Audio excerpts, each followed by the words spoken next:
Hey everybody, Ezra Levant here in Ontario. I mentioned that because Ontario is having a provincial election in just a couple of weeks, February 27th to be precise. And I don't think anyone cares. I think that Doug Ford, who won the election just 2.5 years ago, so he still has a year and a half to go on his term. He has a healthy majority mandate. I think he was being a little bit sneaky. I think he realized a few weeks ago that Donald Trump putting tariffs on Ontario would be a big fuss. And he thought, there's going to be this swell of provincial pride and people will look for strong hands. And this is a good excuse for me to catch my two opponents unprepared, to catch them before they have a chance to introduce themselves to the public. Bonnie Crombie is the Liberal leader. Her last name has some resonance because she has achieved some minor success in politics, and her dad was a politician as well. Marit Stiles of the NDP. I'd be surprised if 10% of Ontarians could identify her. We should actually put that to the test. We should go down to Yonge Dundas Square showing a picture. What do you think of that, Olivia? To send our friend David Menzies down to Yonge Dundas Square with pictures of Marit Stiles and Bonnie Crombie and say, who's this? For that matter, we should test Doug Ford. I bet you half the people there don't know who he is either. And then there's a Green Party leader, Mike Schreiner, who actually has 2 seats to Ontario's eternal discredit. My point is, this is an unnecessary election. It's like Seinfeld. It's an election about nothing. And Doug Ford did it opportunistically. He thought that he could wrap himself in the cloak of Captain Canada to defend Ontario against Donald Trump's predations. And I think Canada does need defending against tariffs. I just don't think Doug Ford is in a position to do it. He's not the prime minister. He doesn't run our foreign policy. And just a couple days ago, Doug Ford, plus the other premiers from every single province and territory, went down to Washington, D.C., went to the White House, and they couldn't get a meeting. How embarrassing. They were pawned off on 2 staff. And I mean, that's not nothing. At least they weren't kicked out. But when 13 Canadian premiers, including Captain Canada, Doug Ford, I mean, here's a lovely photo that they took. Canada's premiers are at the White House to make the case that there's no better partner to create jobs, grow our economies, and keep our communities safe than America's ally to the north. By the way, this is a huge change of tone for Doug Ford, who has threatened Trump and been bellicose and talked about punishing Trump and punishing Elon Musk by canceling the Starlink internet to rural Ontario. It's been sort of pitiful. On the other hand, Donald Trump's a teeny tiny bit busy trying to stop the war in Russia and Ukraine, entertaining the King of Jordan, the Prime Minister of India. Yeah, he's got a few things on the go. And it's not symmetrical to have a governor meet with a president. You have a prime minister who meets with the president. And Justin Trudeau wasn't there. But my point is that for Doug Ford to call a snap election, whose real purpose is to catch his opponents off guard, and to claim you're doing so to be Captain Canada when you can't even get a meeting at the White House, sort of shows the game, isn't it? That said, I don't think anyone cares. I don't even know if the candidates themselves care that much. Ontario right now is in the grip of a cold snap and a huge snowstorm. I don't think there's a lot of door knocking going on. Today, in about 10 minutes' time, we are gathered to watch one of only two debates between these four leaders, Doug Ford, Marit Stiles of the NDP, Bonnie Crombie of the Liberals, and Mike Schreiner of the Green Party. Today, it's about, what do you think it's about? What do you think today's debate is about? No checking, no Googling. Do you think it's about cost of living? Cost of living in Ontario is extremely high, amongst the highest home prices in the country, tied with Vancouver for unaffordability. Prices of groceries and other food. I don't know if you know this, but on April 1st, less than 2 months from now, the carbon tax is going up again. So get ready to pay more at the pump, or whatever other fuels you use. And if you think you don't use fuels, well, everything you buy was on a truck, and everything on a farm was done by a tractor. So every single thing you buy will be more expensive on April 1st. So you think that's what the debate is about? You think it's about affordability? You think it's about housing? You think it's about the economy at all? Do you think it's about the Trump tariffs? Do you think it's about mass immigration that has choked this province's roads, hospitals, schools, and by the way, has led to a year and a half of an anti-Semitic crime wave? If you guessed any of those things, you would be wrong. Because this debate, I kid you not, is about one thing: northern issues. Wake up, please. Wake up. Wake up. I know I just put you to sleep. Please wake up. Now, listen, I love the north. I've been as far north in Canada as you. I haven't gone to Iqaluit, but I've been tucked to Tuktoyaktuk on the Beaufort Sea on the Arctic Ocean. I've been to Inuvik. I've been to Whitehorse. I've been to Yellowknife. I've been north, and I do love it. I really do. But to have two debates in the Ontario election, and the first one is not about housing, inflation, tariffs, immigration, crime, worst ever crime wave in Ontario history, and to say, no, we're going to have a debate about northern issues, that's another way of saying we don't actually want anyone to watch. We're not going to talk about things that move the dial. I suppose there will be a few 100,000 people in Northern Ontario who do watch, and I'm sure they'll have an opinion on things, but that's a handful of people proportionately, a handful of ridings proportionately. I don't think that's going to move the needle for most people, and I think the province is going to sleepwalk to another Doug Ford majority.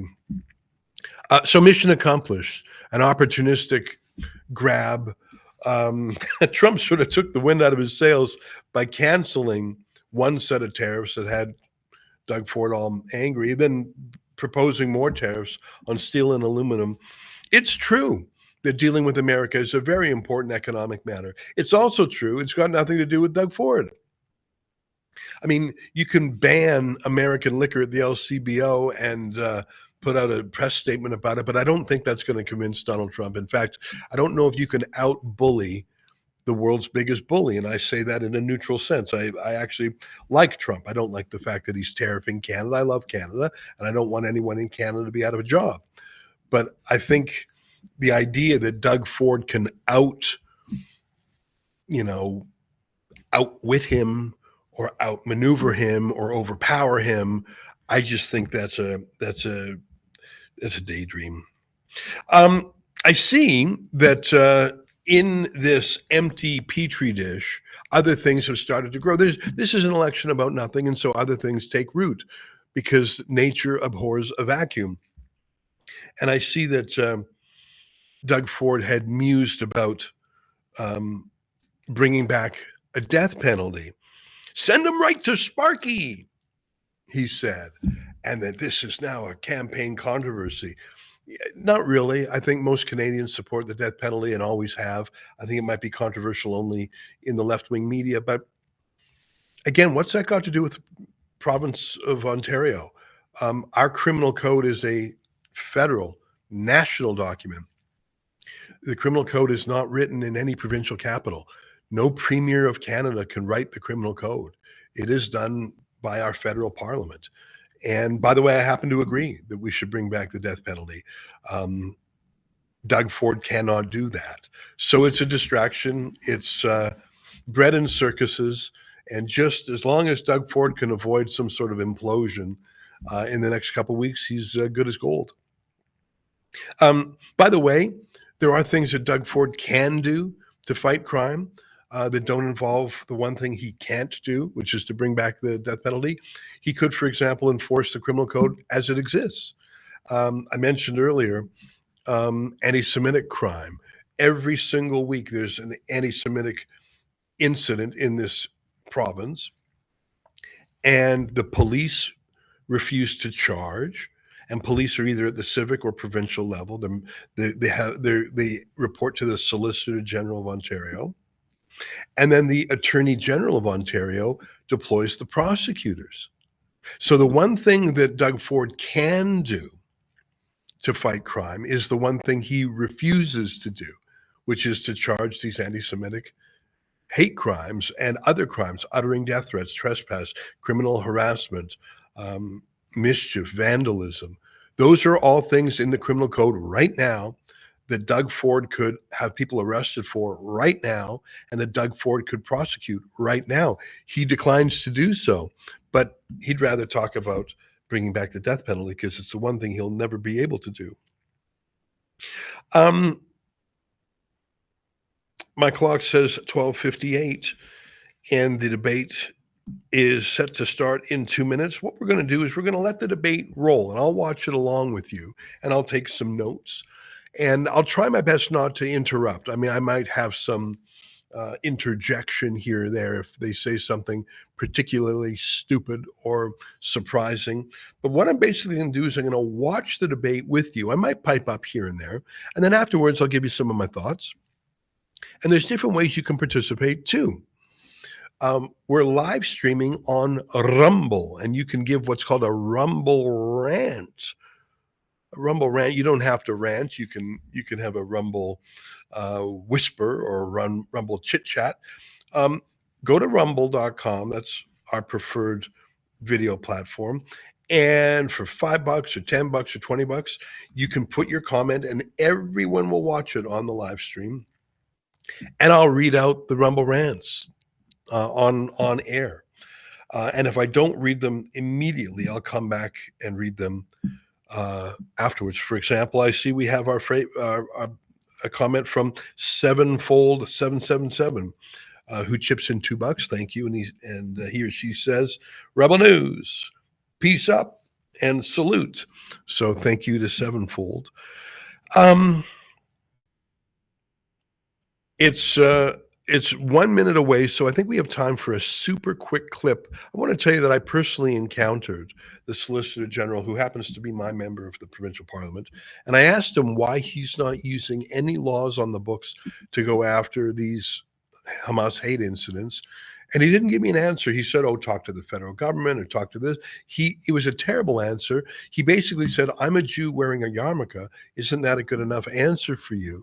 Let me show you an absolutely atrocious Q&A I had with Doug Ford's Solicitor General. Take a look.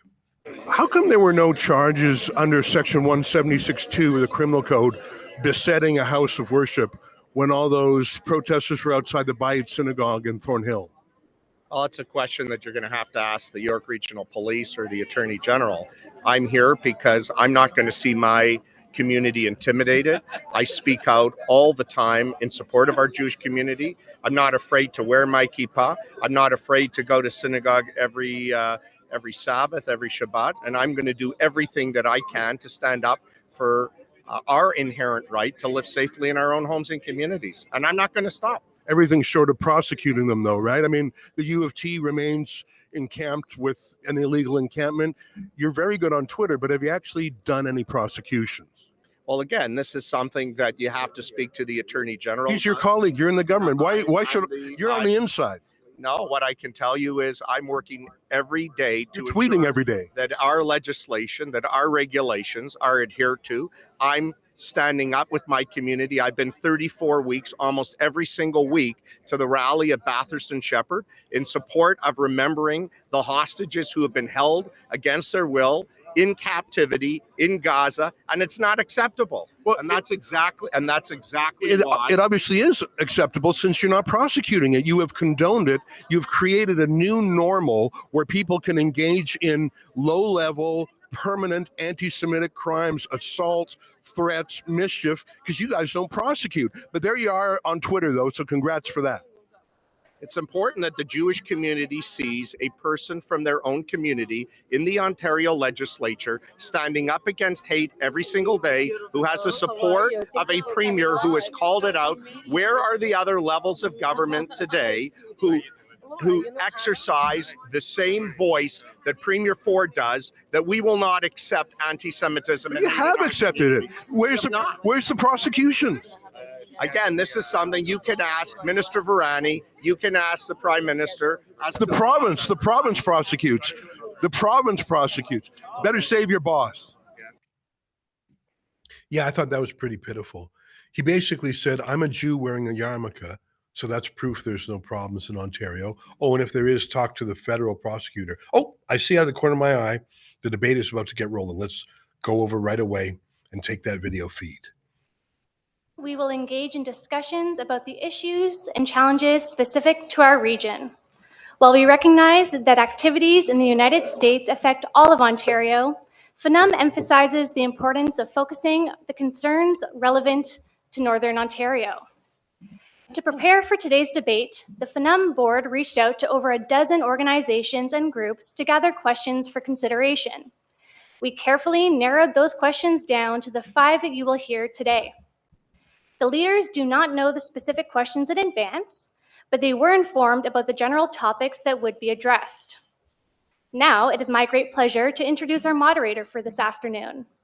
He is an individual who has become a familiar voice for many at their homes and in their vehicles as the host of Morning North, CBC Radio's morning show for Northeastern Ontario. Markus Schwabe has been with CBC Radio for over 35 years. He started in Saskatchewan, hosted the morning show in Prince George, BC, and has spent the last 25 years at CBC Sudbury, where he jokes that Sudbury is the farthest south he has ever lived. I'd now like to welcome Markus and the leaders to the stage. Thank you and enjoy.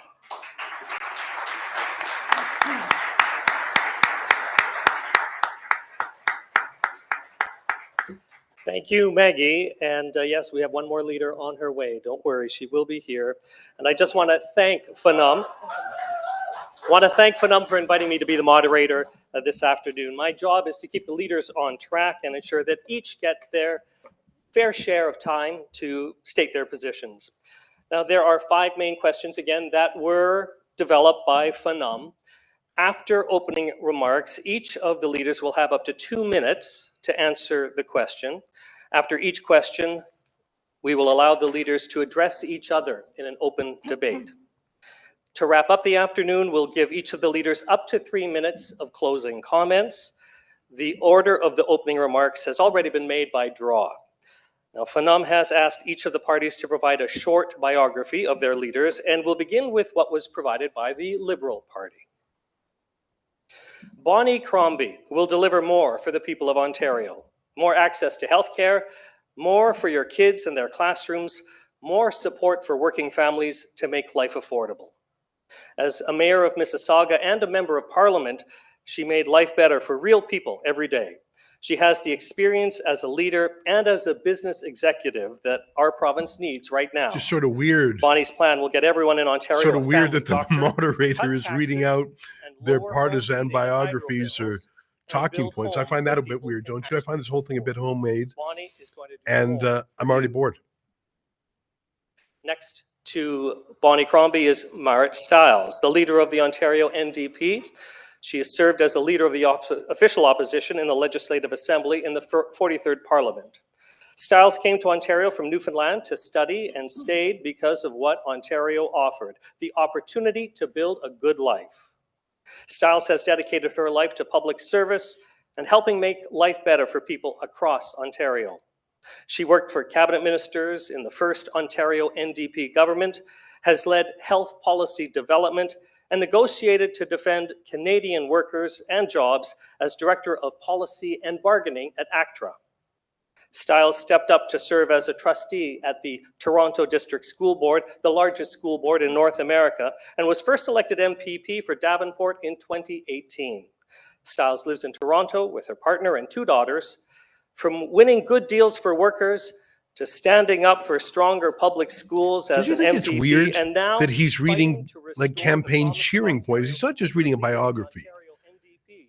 He's like Stiles reading is their wanting to be party free talking points. Why doesn't he let them say that? I mean, I'm not Next, mad Doug about it. It's Ford. just weird that Doug he, Ford's the neutral entire career moderator, has been is built reading their around protecting PEP people. bios. A businessman before entering politics, Ford knows what it takes to create jobs and protect people's paychecks. As a city councillor, Ford fought hard to protect taxpayers. As the 26th Premier of Ontario, Ford is fighting hard to protect Ontario's economy. He's protecting Ontario's neighborhoods from dangerous criminals and cleaning up our streets by clearing out encampments and banning drug injection sites near schools and daycares. Now, as Canada stares down the threat of Donald Trump's tariffs, Ford is ready to fight for what's right and protect Ontario. Mike Schreiner, leader of the Green Party of Ontario, became Ontario's first Green MPP when he was elected to represent the riding of Guelph in 2018.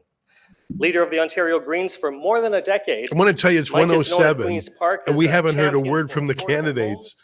homes, healthcare, That just makes me education, laugh. and affordable clean energy. Mike, his wife Sandy, and their 2 daughters like to spend their free time hiking, cycling, and staying active in their community. Ladies and gentlemen, the leaders of our parties.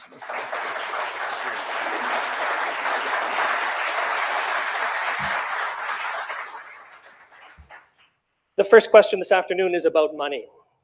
Municipalities in Northern Ontario are facing tough times. Not only are they responsible for water, roads, garbage dumps, many social services have been downloaded to towns and cities.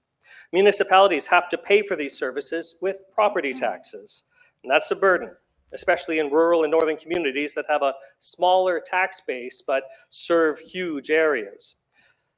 To each leader, what will your party do to modernize the financial relationship between the province and municipalities? And we begin this question with Marit Stiles, 2 minutes. All right, this is our openings. Oh my goodness, my bad. I'm ready, we can go to questions. Thanks for that. Skip the questions, let's go to the opening statements. We'll come back to that question in a second, and I'm not going to repeat it.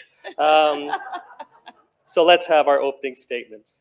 We begin with Bonnie Crombie of the Liberal Party. Thank you. Hello, bonjour, North Bay. I love this province as much as I love this country, but I don't like seeing what Doug Ford is doing to it. After 7 years of Doug Ford's government, 2.5 million people don't have a family doctor, 2,000 of them right here. 13,000 people have overdosed because of the opioid crisis, and 2,000 people every day get treated in a hallway. Millions of people tell me that they can't afford their groceries and pay their rent in the same month. This is Doug Ford's Ontario today. Enough is enough. My mom always told me, Bonnie, if you don't like it, change it. So I did. I left my job as the mayor of the great city of Mississauga, and I decided to run for premier because it's time to stop the downloading and it's time to stop the giveaway to Doug Ford's rich friends and do something for you again. And it starts with getting the basics right. And my commitment to you is that you will all have a family doctor in 4 years. I will cut your taxes and I'll take the HST off your home heating and hydro, and we will build.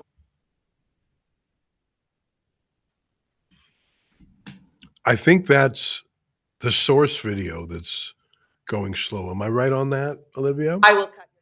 I'll Oh, take the HST yeah. off your home heating They're and having hydro, a tough time in and we this will build. debate. Here, I think their source video is not coming through.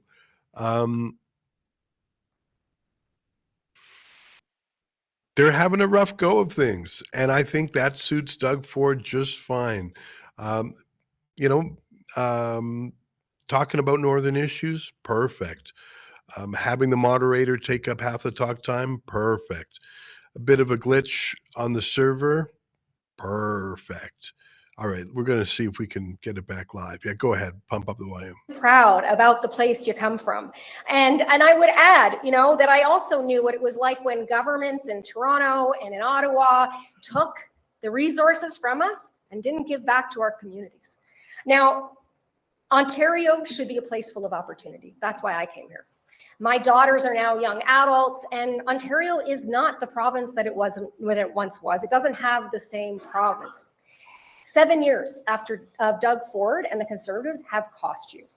Bad deals, wasteful scandals, and lots of promises, but nothing delivered. That's the truth. And as we face one of the biggest threats that our province has ever faced in Donald Trump, Doug Ford decided to quit his job. Well, I'm applying for that job today. And let me tell you, I am going to be a premier on your side.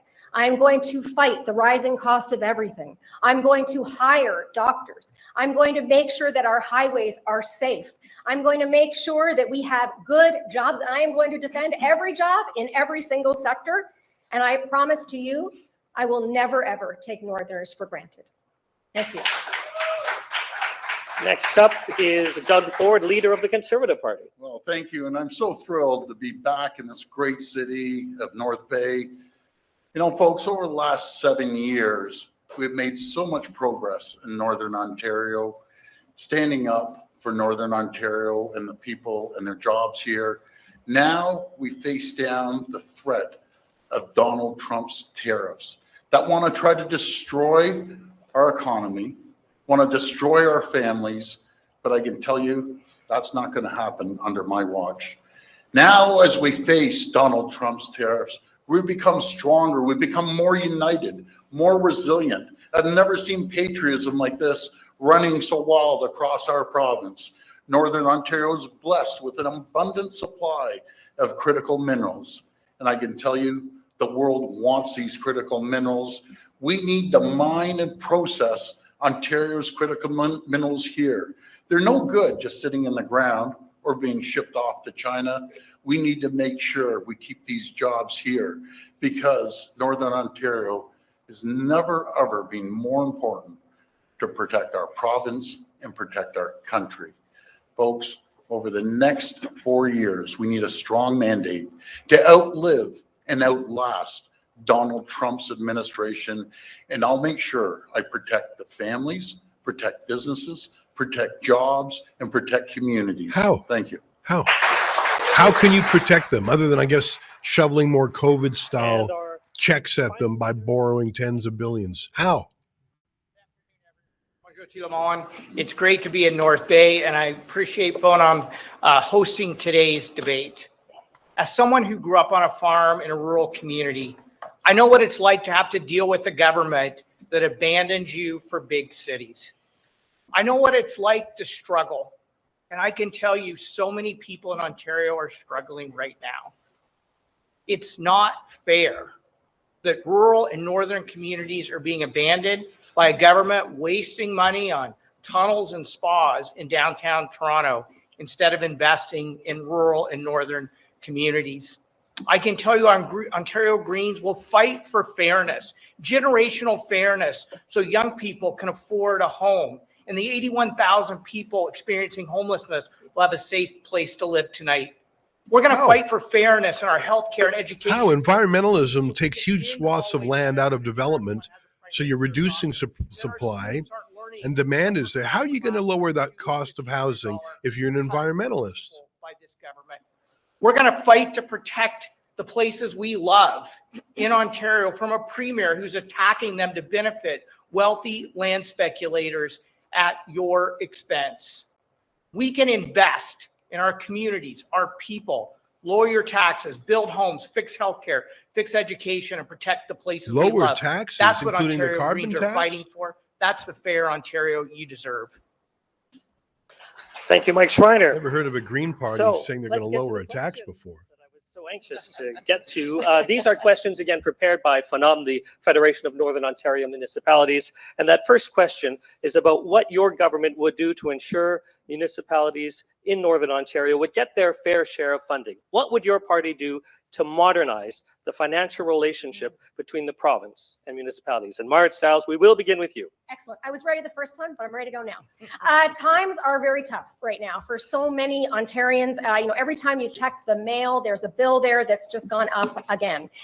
Costs keep rising, and municipalities, our towns and our cities, are also feeling that strain. There was a time when your provincial government actually took care of you, right? They made sure that the roads were clear and the highways were well maintained. Conservatives and Liberals downloaded a lot of that responsibility onto municipalities to pay for. Those costs are then passed on to you, the taxpayer, and that has been bad for everyone. To make that fair, our plan is a new deal for municipalities. The province is going to take back a lot of the responsibility for paying for many things that should have always been provincial responsibilities, like mental health and road maintenance between towns, like truly affordable housing. And we're going to bring down costs for Northerners in the process. And on top of that, I want to tell you as well, we have a plan to bring down the cost of everything and to put more of your hard-earned money back in your pocket with our monthly grocery rebate. That means that every month you're going to get money back in your pocket that you can spend on food. It's time that Northerners and Northern communities had a government that was it's either coming from taxes or from borrowing. You can't just invent money. I mean, I suppose Trudeau can just print it, but I'm hearing a lot of promises here, which is no explanations of how. These folks really think Ontarians are stupid. Thank you, Marit Stiles. We're going to go to Doug Ford, leader of the Conservatives, to talk about the financial relationship between the province and municipalities and how it can be modernized. Well, first of all, thank you so much for the question. There's no party that's ever given more money, more transfers to municipalities, all 444 municipalities, than the PC government. That's the reason. We have more endorsements from mayors across this province than all three parties combined. The best way to deliver revenue to northern municipalities is by unleashing Northern Ontario's economic potential. And I'll tell you where their potential is. Their potential in the north is called the Ring of Fire. We've had great progress with our First Nations communities, Martin Falls, Webequay, Arrowland, historic agreements that are going to make sure that we build that road up to the Ring of Fire that consists of almost over $1 trillion. $1 trillion of critical minerals that the world wants, the US wants. You know, as Donald Trump's tariffs are coming at us, and it doesn't matter if it happens tomorrow, next month, or in a year, I can tell you Northern Ontario plays a critical role in protecting our province and protecting our country. Thank you. Mike Schreiner of the Green Party. Yeah, thank you. I'm not quite sure which mayors Mr. Ford is talking about, because when I talk to mayors and councillors, all they talk to me about is the crushing financial burden that's been downloaded onto their backs by the PC government. He talked to especially mayors in rural and northern communities who say it is just not fair that we're struggling to keep roads and bridges open when the premier is spending $2.2 billion on a mega spa in downtown Toronto, tens of billions of dollars putting a tunnel under the 401 or building Highway 413, which isn't needed because we have a good highway next to it. Meanwhile, Northern Ontario, you're looking for, can we just, have a divided Highway 11 and 17? Can we finish Highway 69? Can we reverse the downloading of housing and shelter costs onto our backs? Those things are leading oftentimes in rural and northern communities to double-digit property tax increases. I call them the Ford government property tax increase. The Ontario Greens would provide municipalities with dedicated, predictable funding, $28 billion over the next 4 years, so we can build homes you can afford, so we can ensure people are housed, we can ensure that your roads and bridges stay open without these double-digit tax increases brought on by the provincial government. Bonnie Crombie of the Liberals. Thank you. Well, I think the question originally was about your fiscal framework, and I know the municipal leaders are really concerned about that. And having been there and worn that hat, I know the impact that the downloading from the province makes. And I know that you want to build thriving communities and you want to stop the mental health, the homelessness crisis, the addiction crisis, but it's been downloaded onto the municipal taxpayer. I want to be sure that you have the sustainable funding that you need to keep your local roads open, the ability to build supportive housing with wraparound services, and to keep the roads open so that we can move those goods and services and get our kids to school. We have to upload all those healthcare issues, all those social issues that have been downloaded by Doug Ford and his government and put onto your taxpayer to help you make ends meet, to help you make your tax dollars go further so you can do what you were intended to do and let the province take on our responsibilities. I'm going to make your life more affordable for everyone here. Of course, you've heard me say we're going to cut middle income taxes. We're going to take the HST off your home heating and hydro, and we're going to double ODSP just to make your life a little more affordable. And we're going to upload all those costs that have been downloaded by the province to ensure that you can run your municipalities and that you don't have to have those large tax increases we know mayors right across this province have been suffering from. With respect to your industries, we're going to help them. We're going to support them. We're going to ensure that they have the ability to modernize. We're going to give them support through R&D and through innovation, both your forestry sector and your mining sector, because we need to protect those jobs. We're at risk of losing 500,000 jobs because of a tariff war. Can you imagine this premier chose this time to hold an election when he should be at his desk working hard to fight for us and to fight for our jobs, but he only wants to protect one job, and that's his own. Thank you, Bonnie Crombie. We're going to just open things up for just a few minutes because we started a little late, but I just want to expand this conversation about money, the money to municipalities, and also the cost of living and what needs to change. With cost of living top of mind, so for so many Ontarians, including in the north, what would your government do to help Ontarians, starting with, again, Marit Stiles, but then we'll open it up if anyone else wants to jump in by all means. Sure. I mean, as I said, look, we've seen under the Ford Conservatives, under Doug Ford's government, costs go through the roof. I mean, I was just looking at it today, and I think rent in Timmins has increased 31% under Doug Ford and his Conservative government. In North Bay, it's up 36% right here in North Bay. In Thunder Bay, 40%. So Doug Ford, he stands here and he says that he's going to unleash the economic potential of Ontario. Where is that happening? It is not happening here. Mr. Ford, would you like to address that? Cannot afford to live like this anymore. Well, I'm the only one on stage that has never raised a tax. We've never downloaded anything. We've uploaded to the province. To do it. I'm the only person that's not in favor of the carbon tax. We have Bonnie Crombie as the queen of the carbon tax. We have Marit Stiles that doesn't believe in mining at all, along with Mr. Schreiner here. They don't believe in economic development. All of them believe in one thing. They believe in raising taxes. They have a proven record. Bonnie Crombie as mayor raised taxes every single year. And her city shrunk. The only city in Ontario that actually shrunk over a population boom. Unheard of. Let's go to Bonnie Crombie, though, to address that. Go ahead, Bonnie Crombie. Why don't we do that? Because, of course, Doug, you're making up lies again. And we all know that you are the highest debt and the highest deficit and the largest government on record. Because of you, jobs are leaving this province. Our unemployment rate, and we know it right here, is the highest in a decade. Our youth unemployment is at 17.1%. I have a plan to get for our young people 40,000 new jobs through apprenticeships, through co-op programs, through internships, not like this man does.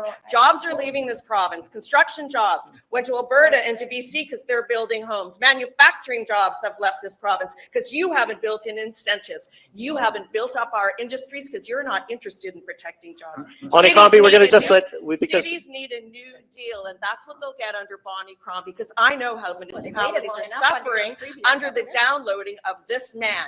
Everything has been downloaded. Mental health, Marcus. let's go to Mike Schreiner for a moment. Thank you, Marcus. You know what? Mr. Ford promised a middle tax cut 7 years ago, hasn't delivered it. The Ontario Greens will lower taxes for people earning under $65,000 a year and families under $100,000 a year, putting $1,700 back in your pocket. So you can just pay for the basics that have gotten out of control with the Ford government. Ontario's housing prices are some of the highest in the world. Our housing starts are the lowest in Canada. I've put forward solutions to legalize building homes that people can afford in the communities they know and love. The Premier has said no. We've put forward a first-time homebuyers plan to save you up to $150,000 on your housing costs. Premier says no. We've said we'll protect renters. The Premier has said no. We said we'll build deeply affordable nonprofit and co-op housing again. Mike Schreiner, we're going to get to housing. The Premier has said no to all those affordability solutions. We're going to get to housing in just a moment, but Doug Ford, did you want to have a quick comment in response to this? Yeah, I'd love to have a comment. You know, I've heard the comments about jobs. Well, under the Liberals and NDP, propped up by the NDP, 300,000 jobs were lost in this province. Today, there's over 850,000 more people bringing home a paycheck, a bigger paycheck, and a better job. Just last year alone, the manufacturers of this province, the companies of this province, actually created over 200,000 jobs because we've created the environment and conditions by reducing the burden by $8 billion. We're the only government that's actually putting money back into people's pockets.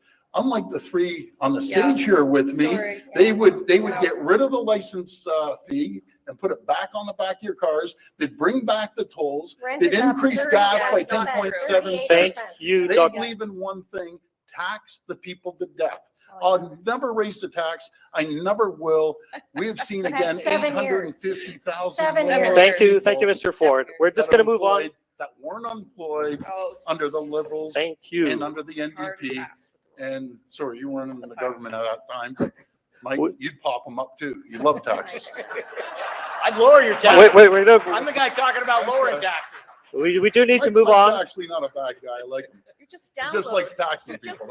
Let's move on to the next question. We've got a timeline we've got to follow here. And next topic is housing, which you've already talked a bit about, Mr. Schreiner. Issue across the country. The increasing cost of living, the lack of affordable housing means more people are priced out of home ownership and many can't afford rent. The provincial government used to be responsible for social housing, but that was downloaded to municipalities in the 1990s. Would your party consider taking the issue of social housing off the backs of municipalities and make it a provincial responsibility? This time we're going to start with Doug Ford. Well, we've done more for housing than any government. We've cut the red tape, we've cut regulations. And as the mayor of Mississauga, she's increased taxes. The only municipality in the province, as I said, that actually shrunk because of her high taxes, irresponsible taxes on the backs of people. We're cutting red tape to make sure we can get shovels in the ground. And for the folks, homeless folks, we put over $1.4 billion to get them shelter, to give them a lift up rather than be stuck on the streets. Folks, we're going to continue cutting red tape, by the way, that all three of these parties always voted against in the legislature. They don't believe it. They say we want to build. They don't believe in building. Bonnie Crombie had the lowest builds in all of Ontario. And Mr. Schreiner, He won't cut down a dandelion to put the shovels in the ground. He just won't do it. And Marit, you don't believe in building. You vote against us on every single bill. You know, I see my friend Vic Fidelli in there. He's beside me in the house. And he just keeps going in my ear saying, I can't believe these people. All they want to do is tax and build nothing and then criticize. We're a party of action. We're going to continue building, setting record numbers. We're ones who led right across the country getting rid of the HST on rental built housing. So we're going to continue lowering the cost.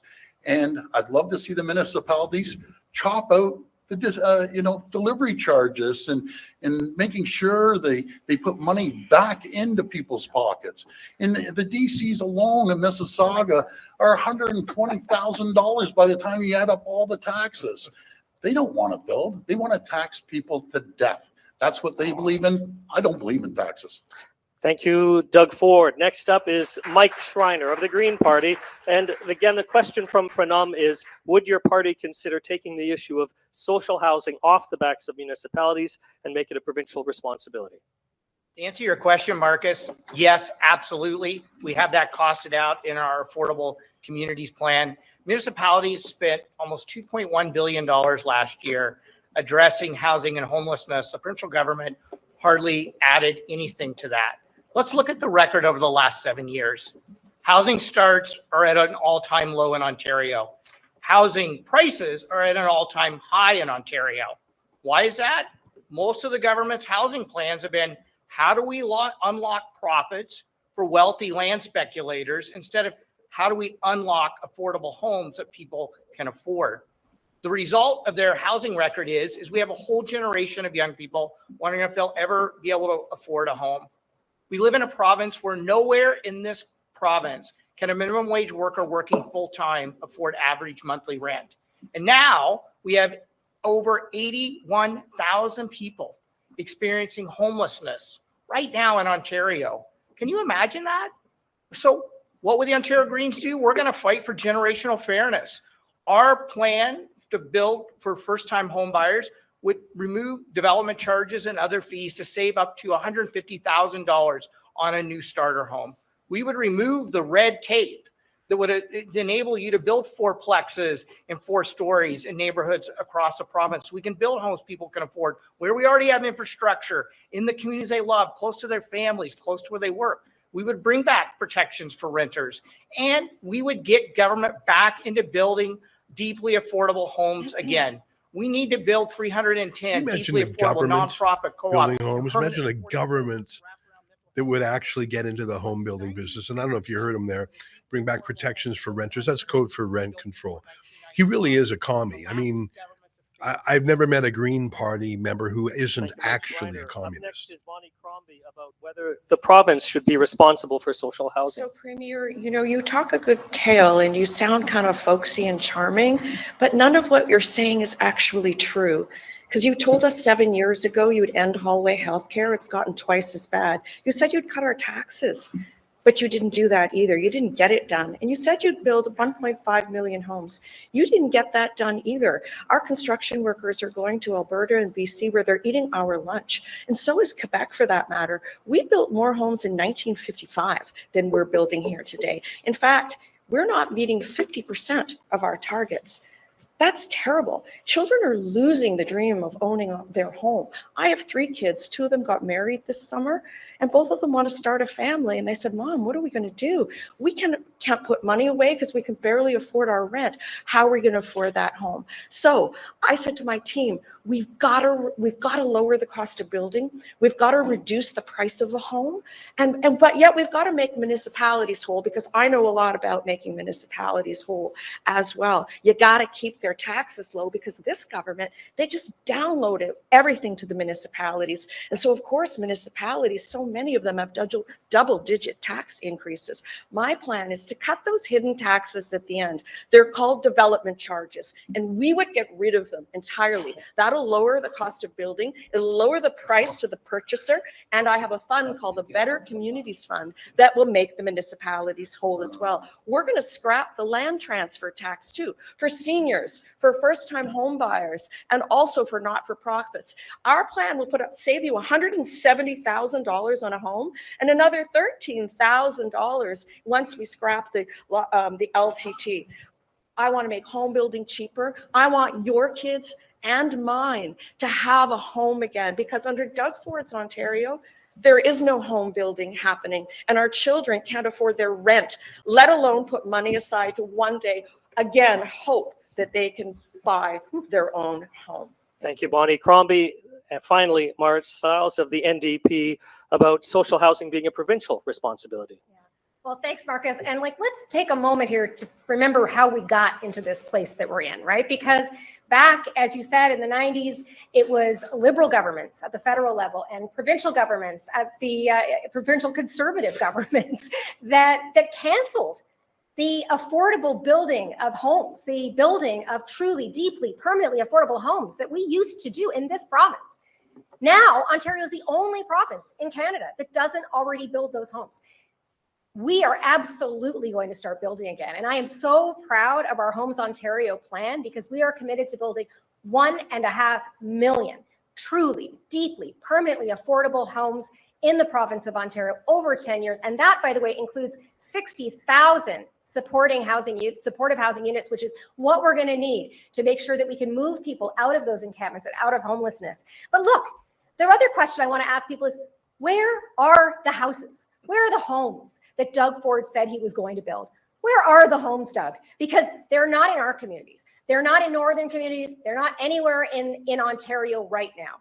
He has not done a dang thing about it. That is the truth. And now there's a whole generation of young people who cannot even imagine buying a home and can't even find an affordable rental home.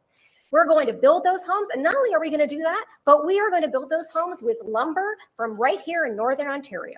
We are going to tariff-proof our economy long-term by buying Ontario and building Ontario. 7 years of this government, housing costs are through the roof. It is time that you had a government that was on your side.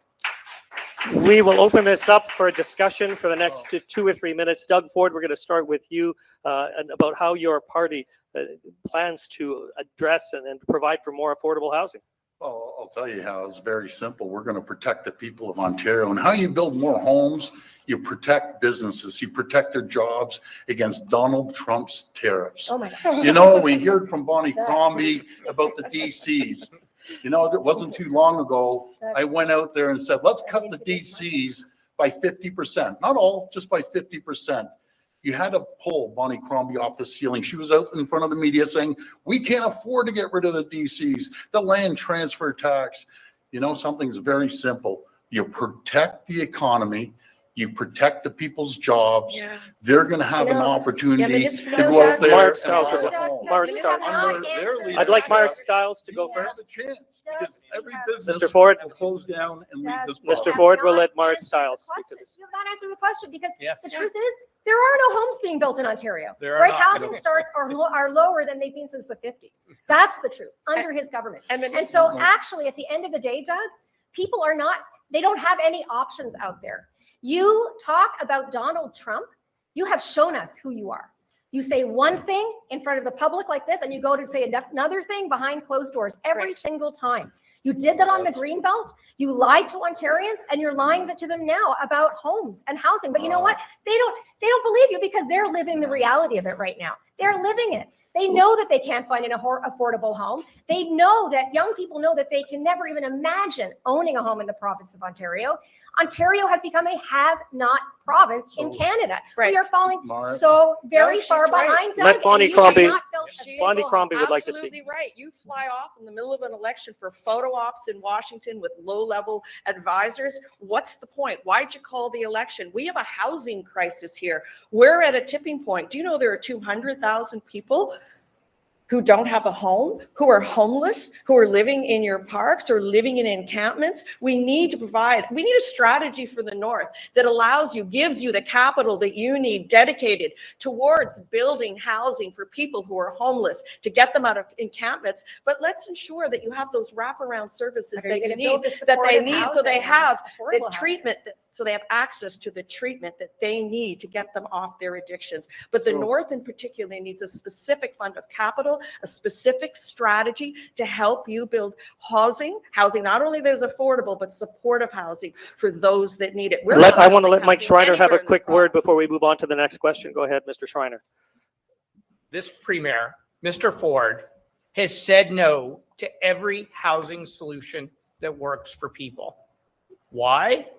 Because the interests of wealthy land speculators are more important to this government than you, the people of Ontario, struggling just to put a roof over your head. And to play politics with tariffs at a time when we should all be working across party lines, showing strength through unity to push back against Donald Trump, to distract from the failure to actually build homes and the $8.3 billion Greenbelt scandal, I believe is highly irresponsible. I'm ready to work with all of us up here. Thanks, Mike. Every single one of us up here to stand united against Trump's tariffs. That's right. And at the same time, build homes, fix healthcare, fix education, and ensure we have a strong economy. Houses should be about, should be about We need families. a wartime effort. Everyone Houses- working together to Houses solve should the be housing about crisis. families, not speculators, not Doug Ford, developers. we'll give you That's what 20 families seconds need. to wrap up. Doug Ford.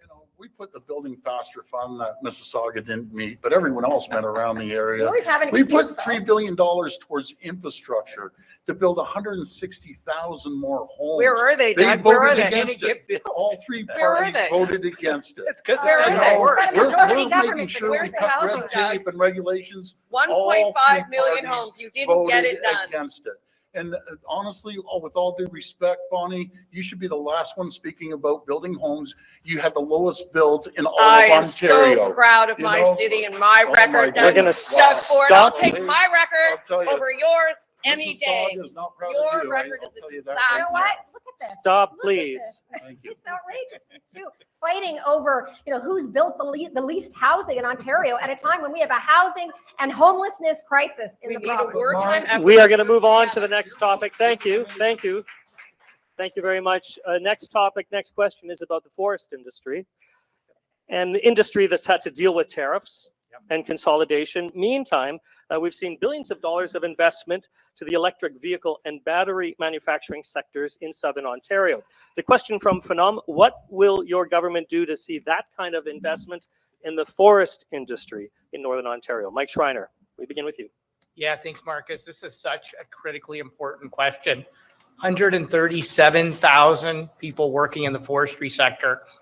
And the 3 plants that have closed or been idled in Northern Ontario, Espanola, Terrace Bay, and Thessalon, shows you the dire situation our forestry sector is in.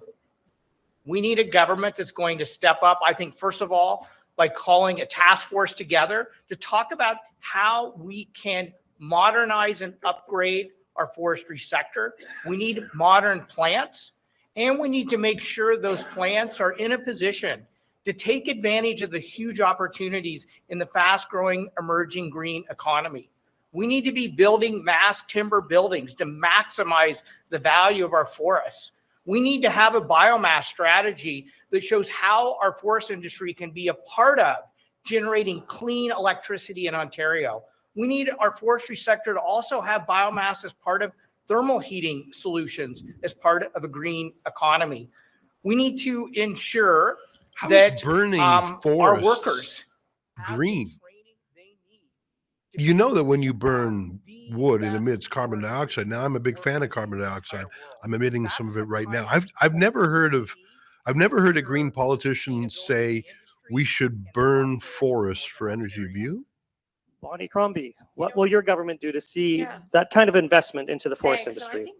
think Mike says a few really important things here. I really do, and how the forest industry can contribute to our climate goals, and how we can produce green power and biomass for not only our homes, but for our mining industry as well. So what the question was about the EV industry, and all our eggs, all the Doug Ford eggs went into the EV basket.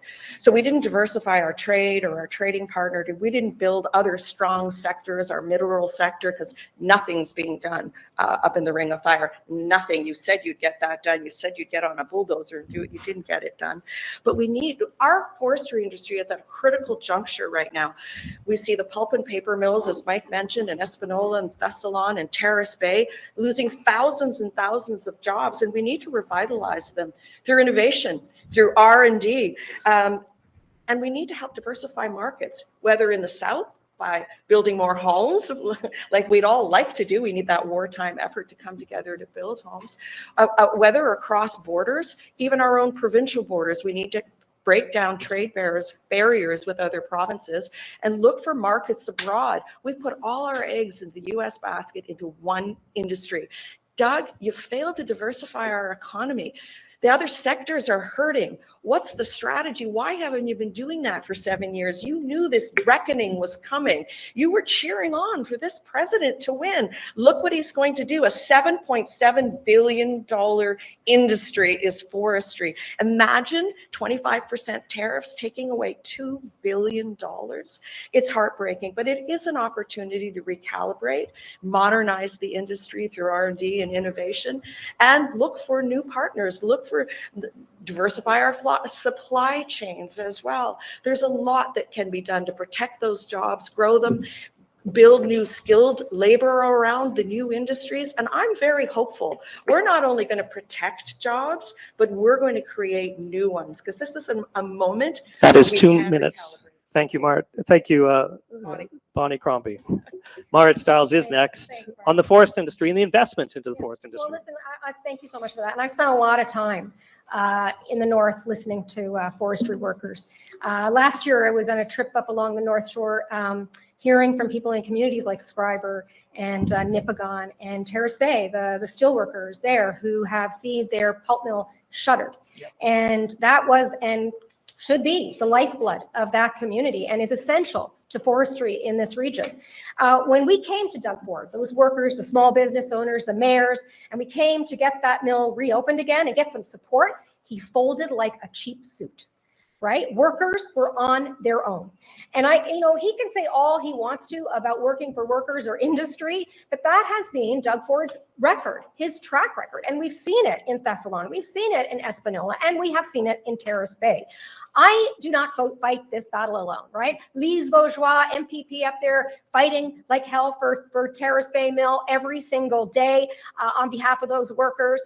Guy Bourgoin, who comes out of Kapuskasing, out of the forestry sector, qui nous vient du secteur forestier à Kapuskasing. He was down in Washington during the softwood lumber dispute, fighting for those jobs right there in Washington. And as premier, I'm not only going to fight for those jobs because somebody does need to. I want to grow the sector. I want to create more opportunities. I'm going to launch a Buy Ontario, Build Ontario campaign to promote Ontario goods, to diversify around the world, including softwood lumber and pulp. We're going to make sure that what happened in Terrace Bay and Thessalon and Espanola and other communities like it under Doug Ford's watch and under the previous Liberal government too, never happens again in Northern Ontario. If you can take one thing away from tonight, make it be this: we are on your side and I will fight for that industry. Doug Ford of the Conservatives on investment into forestry. Well, Ontario forest sector is at ground zero when it comes to the fight against these tariffs. For decades, Northern Ontario's forestry workers have front these tariffs. And I can tell you, just since we've been in office, since 2018, there's been over $400 million of new investments in Ontario's forestry sector. Just talk to the sector, ask them who they support. There's a reason why they'll be supporting us. That's creating over 3,500 new jobs. We've invested nearly over $60 million this year alone to build and maintain forestry, roads, enable businesses and operations and industries. But do you know what's common, folks? All three of them voted against this. They come up here and they talk a good story, but when they're at Queen's Park, they vote against it. Biomass has a ton of new uses, including natural gas, 3D printing and mass timber products. We're providing funding to mills and facilities to buy new equipment, to retain workers and retool operations. Mass timber is also a huge opportunity. That's why we're turning to our forestry partners in Ontario to build more homes. We've passed new regulations that they voted against to allow timber buildings so we can use Ontario to build Ontario homes. But they came up here talking timber, but they voted against that. They say one thing on the debate. When they're in Queen's Park, they say something else. It's like Dr. Jekyll and Mr. Hyde. They flip back and forth. My friends, I have So we're going excellent to continue news. reducing. Let me break into this debate. The excellent news is we're halfway done. I'll never forget what they said. Northern Ontario is a no man's land. Do you still agree, Bonnie, that it's a no man's land? I'm sure you do, because that's what they believe in. And they vote against everything when it comes to the forestry sector. We're going to support the forestry sector. We're going to protect them against Donald Trump's tariffs. We're going to protect their families, their jobs, and their communities. That is 2 minutes. Thank you, Doug Ford. We'll open it up for a brief discussion on the forest industry, starting with Mike Schreiner. Go ahead. Yeah, Mr. Ford, will you actually work with us and make a commitment today to make the investment in modernizing the mills that are closed? That's right. Like, I think the workers in forestry and in the mills deserve a commitment from you today. Are you going to help reopen these mills? Are you going to make the investment to modernize the industry? Are you going to take advantage of biomass in the green economy?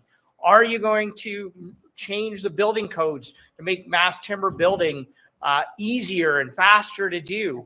You say like, hey, Let's let him answer those questions. Always vote with us. Well, I don't vote for things that don't work. Doug Ford. The mills are closed. Well, maybe you're a little confused because we already passed that for mass timber. I was at the site. So maybe you got to catch up a little bit on what we've done. And by the way, just to remind you, you voted against that. And so did the other two parties. We're going to make sure we diversify everything from 3D printing to mass timber to biomass to make sure that we can get fuel out of the biomass. It's been 7 years We're of going this, to though, Doug. continue working with the Where have you been forestry for 7 sector. years? Marit Stiles, what do you want to say specifically about the forest industry? Forest sector to protect them and protect. Marit their- Stiles. Yeah, Doug, but where have you been for 7 years? Well, mills are closing, you know, and I look at it, I talk to people up north and people have said to me, it's like Doug Ford sees our industries like monopoly pieces that he can just move around on a board. That's not how it works. One mill closes, it has huge economic impact. And these are the very communities that those workers built. So it isn't just something you can move around. You do not understand the industry and you've never made an effort to understand the industry. But that's, you know, the story of Doug Ford in Northern Ontario, right? You've let Northern Ontario down every time in favor of your insider friends, of big developers down south, right? People in other sectors see it too, because you changed the rules on the Ontario line contract so that those jobs didn't go to Thunder Bay, right? They went down to the south, to the United States under your government. 7 years you have let Ontario Northern jobs down, and you keep doing it, and you've never tried to understand the sector. So We'll let Bonnie Crombie just speak for a quick yeah, moment. I haven't had this opportunity after you. I'm going to invite you canoeing and kayaking so you too can explore the beautiful North Premier. It's beautiful up here. You're claiming you've created 3,500 jobs. Does anyone have one of those 3,500 jobs? Because I don't think they exist. You tell a great tale, Premier, but the reality is you don't do what you say, and it didn't get done. You can't get it done. You've been saying the same thing for 7 years. You put over $10 billion with a B dollars into the EV industry. How much money has gone into the north? How much money has gone into northern roads, into northern sectors, northern communities? You're also planning on spending $150 billion on a fantasy tunnel under the 401 and a 403. Where's the money for the roads in the north? Where's the money for the jobs? What did you do to diversify the trading sectors here? Did you break down interprovincial trade barriers so our goods, our lumber, our pulp, our biomass, whatever it might be, structural panels, can move easily, seamlessly across provincial borders? You know what, just start with you didn't actually get it saving done. the jobs that we're losing You right now. didn't get it done. Let's hear from reopen Doug Ford Terrace on those issues. Go ahead. 7 years to Let's get it done, reopen the Doug. terrace 7 thing. years. Let's hear from Doug Ford. Well, first of all, thank you for the kind words. I appreciate that. You know, I find it so ironic standing up here. Bonnie Crombie There you go. might have went up north in the last 7 years, maybe 2 times. I've been up hundreds of times into factories, into forestry sectors, and we had an event from the forestry sector. I didn't see any of them. There's a reason why they support the PC government, because we've invested over $400 million, creating over 3,500 jobs. We've made created the conditions in the environment for the forestry Talk to sector the steel to workers in thrive Terrace and Bay, prosper and Dad. grow. Talk to the steel But workers in everything we Terrace do Bay. 10 for the billion forestry for sector, batteries. All right. all 3 parties vote against us. Everyone's spoken on this issue. We're going to move to the next question, which is about feeling safe in our northern communities. There are people struggling with addictions, many with mental health challenges, living rough. If elected, would you open the Mental Health Act and the Controlled Drugs and Substances Act to recognize addiction as a substance use disorder? And this time we start with Bonnie Crombie. Yes, I would. This is an issue that's really personal for me, and don't know if many of you have heard me sharing this story, but I've been affected by mental health and addiction. My biological father, he left us when I was very young, and I hadn't seen him in decades, in fact, because he had a very serious addiction issue. And it took a real toll on our family. And I grew up with my mom and my grandparents in a rooming house and didn't have kind of a normal, whatever that is, upbringing until my mom remarried and we moved to Etobicoke. But I saw the stress it put us under and how it puts many people under. And I was grateful for the Seton House, a men's shelter in Toronto, that took him in and provided him with the care and the services that he needed. But we need shelters like that, not just in Toronto and in Ottawa and Mississauga. We need them in Temiskaming and in Cochrane and right here as well. Sudbury and Thunder Bay have some of the highest opioid uses in the country. We need to get a handle on that, and we need a specific strategy to deal with it. We need a coordinated strategy with proper funding behind it, not something that's going to open in years' time, that's a drop in the bucket. I was the chair of the mayor's groups, and we'd get together and brainstorm who's doing what that works to help people with mental health and addiction issues.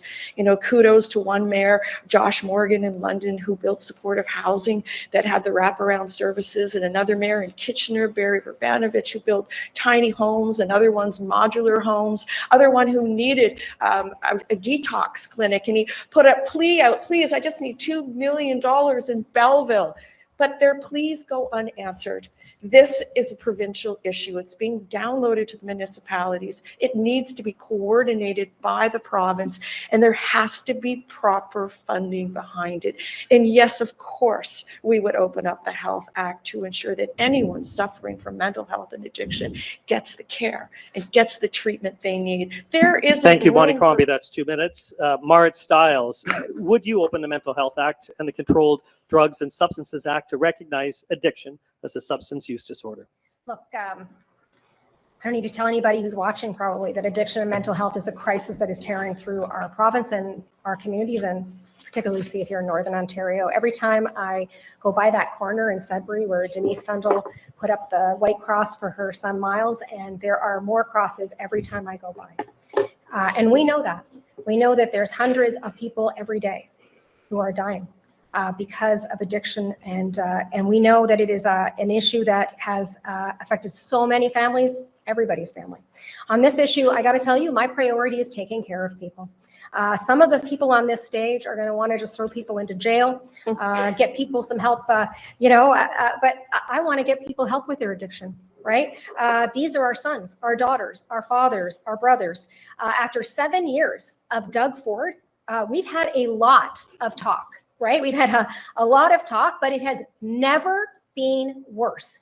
You do not take away resources and supports that people need in a crisis without somehow replacing it with more and with better. And I got to tell you, Doug Ford, under his government, we have seen northern communities pitted against each other, where every community in the north really does deserve wraparound services.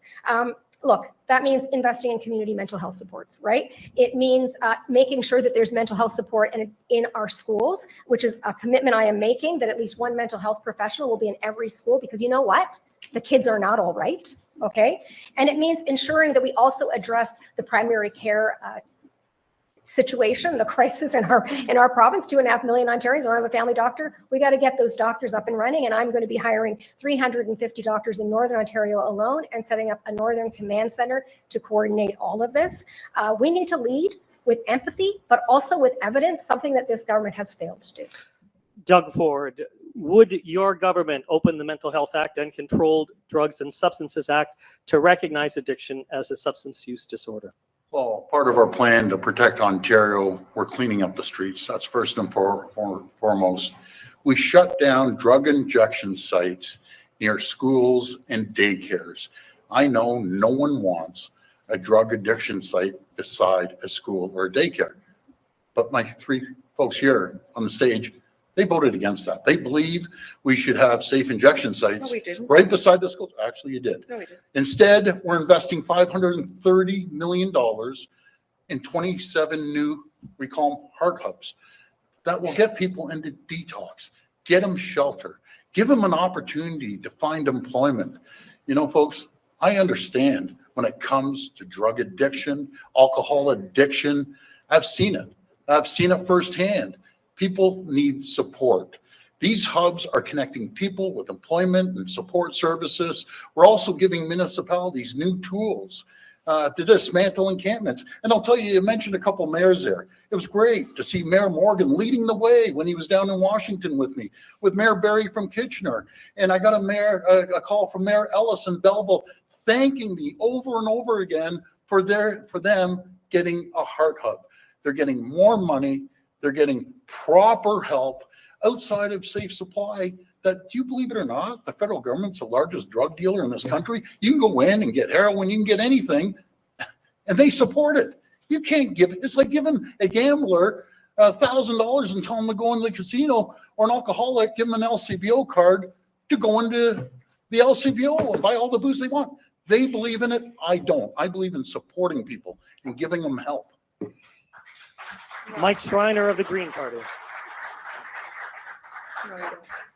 So Markus, what I won't do, and I'm going to be really clear about this, what I won't do is throw people in jail who are experiencing homelessness, who are experiencing mental health and addiction crises. Like, we're a caring society in Ontario. I know the people of Ontario care about their neighbors.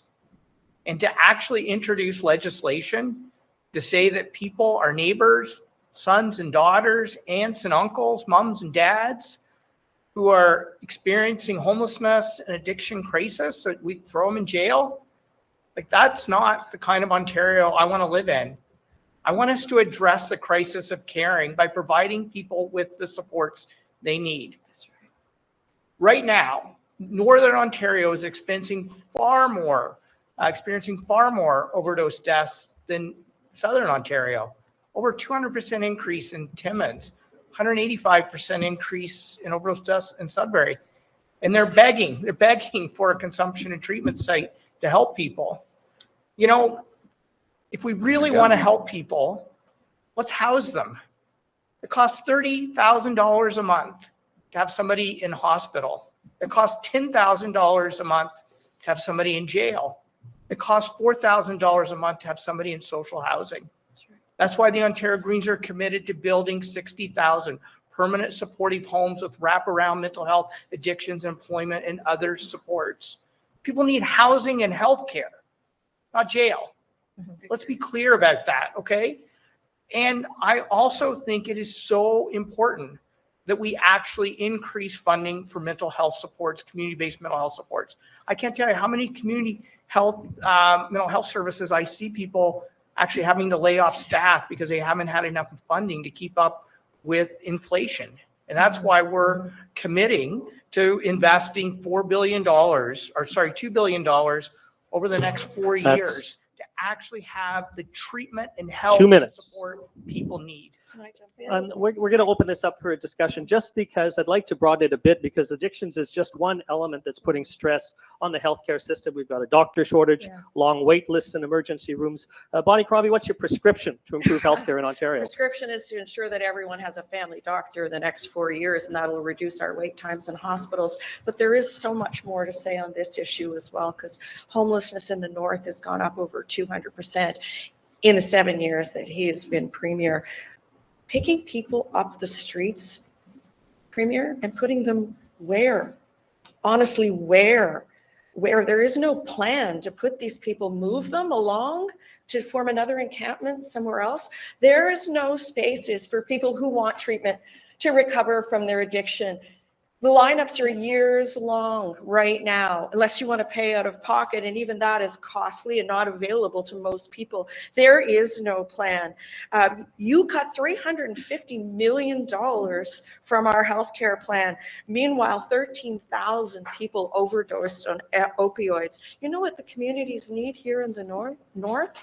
Mobile crisis units to get there sooner. But yes, we need more doctors, and since you want me to talk about that, I'm happy to. And let's go to I have a Marit's. plan that will put Well, $3 billion on the table to ensure that Yeah. you have. We've hired 3,100 doctors. Marit Stiles. So listen, thank you for that, because it is really important. And I think, we can't separate these two things, right? Lots of people, the first opportunity they're going to get and the first place they would normally go to talk about whatever mental health challenges they're facing or addiction challenges would normally be your primary care, your family doctor. People don't have a family doctor. 177,000 people in Northern Ontario do not have a family doctor right now. And more than that, we are seeing our smaller hospitals in particular hemorrhaging dollars all the time, close to closing, emergency rooms closed, because we are have an enormous shortage of other healthcare workers, including nurses, I have to say, because hospitals are having to spend more money hiring private nursing agencies than actually being able to hire and keep our nurses. Now, Doug Ford, I would say, look, the Liberals created the hallway healthcare crisis, right? Doug Ford and his government came in and poured gasoline all over that situation. Neither of these governments did anything to actually address the healthcare short issues, crisis, and particularly the family doctor shortage in Northern Ontario or anywhere. So we need to take a really significant step forward, and these guys cannot be trusted to do that. Doug Ford, I'll let you have a chance to respond. Well, thank you so much. There's no government in the history of this country, not just the province, Oh, my that has invested $3.8 billion into mental health and addiction. We have Dr. Michael Fabolo leading the way. He's doing an incredible job. But the fact is, we've added over 400 new treatment beds across the province. When it comes to hiring doctors and nurses, we've hired 15,000 doctors. We're paying for their tuition. We're making sure there's over 100,000 new nurses registered in Ontario, 30,000 in the schools. But guess how we pay for that? Guess how we pay for the $50 billion in the 50 sites that we're building new hospitals all across the province? Or in addition, you do it by protecting the economy. The economy is what pays for hospitals, healthcare, schools, and opportunities. No equipment. There's never been more nurses. investment more in importantly, no healthcare nurses. than what we've done. Over $33 billion more than the previous government, building new medical schools, adding more seats. Under the Liberals, they got rid of the seats. We're adding more seats right here in the north. Let's have We're Mike adding Schreiner more have seats. just a few seconds to wrap things Yeah, up here. let's just be honest with people. Ontario has the lowest per capita funding for healthcare any province in the country. It would take an additional $12 billion Not true. just to get us to the It is provincial, true. It is true. the It is national true. average among provinces. The premier talks about money going into mental health. That's over 10 years.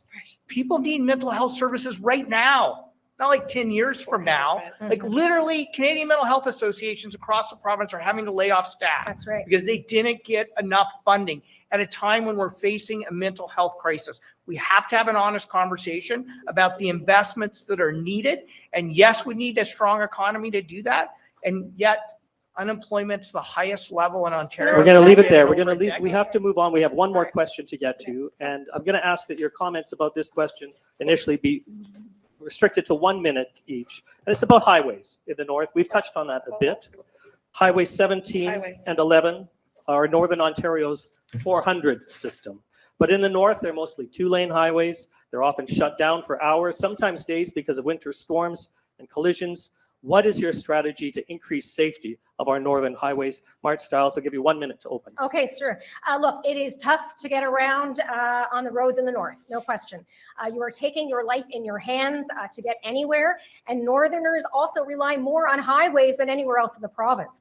But look, Doug Ford will always put private profits ahead of public good. And we see that when it comes to our highways.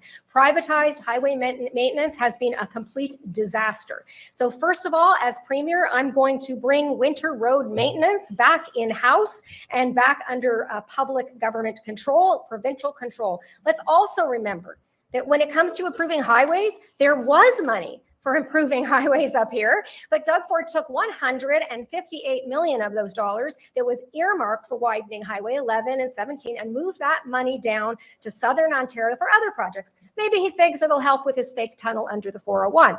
But look, we're going to bring that money back to the north. We're going to widen Highways 11 and 17 as well as Highway 69, and we're going to build the Cochrane bypass too. All right, let's move on to Doug Ford. 1 minute on what your government would do, your strategy to increase safety on our northern highways. Well, our plan to protect Ontario highways is very simple. We're working hand in hand with First Nations community, Chief Powis, which he called me this morning saying, way to go, we'll keep going. We're going to help make sure it's a 2-lane highway on both sides. They're 100% behind us. We're undertaking one of the largest projects in the north, expanding Highways 11 and 17. And by the way, these 3 parties voted against it. We're building 18 new rest stops for truck drivers across the province. We're bringing back the Northlander, thanks to my friend Vic Fideli. As the Liberals canceled it, we're bringing it back. We launched Ontario 511 so northern drivers can get real-time information on snow clearing. And by the way, I love the people out there clearing the snows. We've invested over $600 million to repair and expand highways. They voted against it. We also invested nearly $150 million on winter maintenance. They voted against it. That's your 1 minute, Mike Schreiner. 1 minute on northern highways. So let's be clear with northerners. Every time the Ford government says, hey, we're going to spend 10 to 12 plus billion dollars building Highway 413 in Southern Ontario, when there's a perfectly good highway right next to it, or tens of billions of dollars tunneling under the 401 instead of investing in immediate solutions to gridlock, like paying the tolls of truckers on 407, it means the money for widening Highway 11, 17, and finishing 69 go down the priority list because it goes up in the south. So we need to have safe highways in Northern Ontario.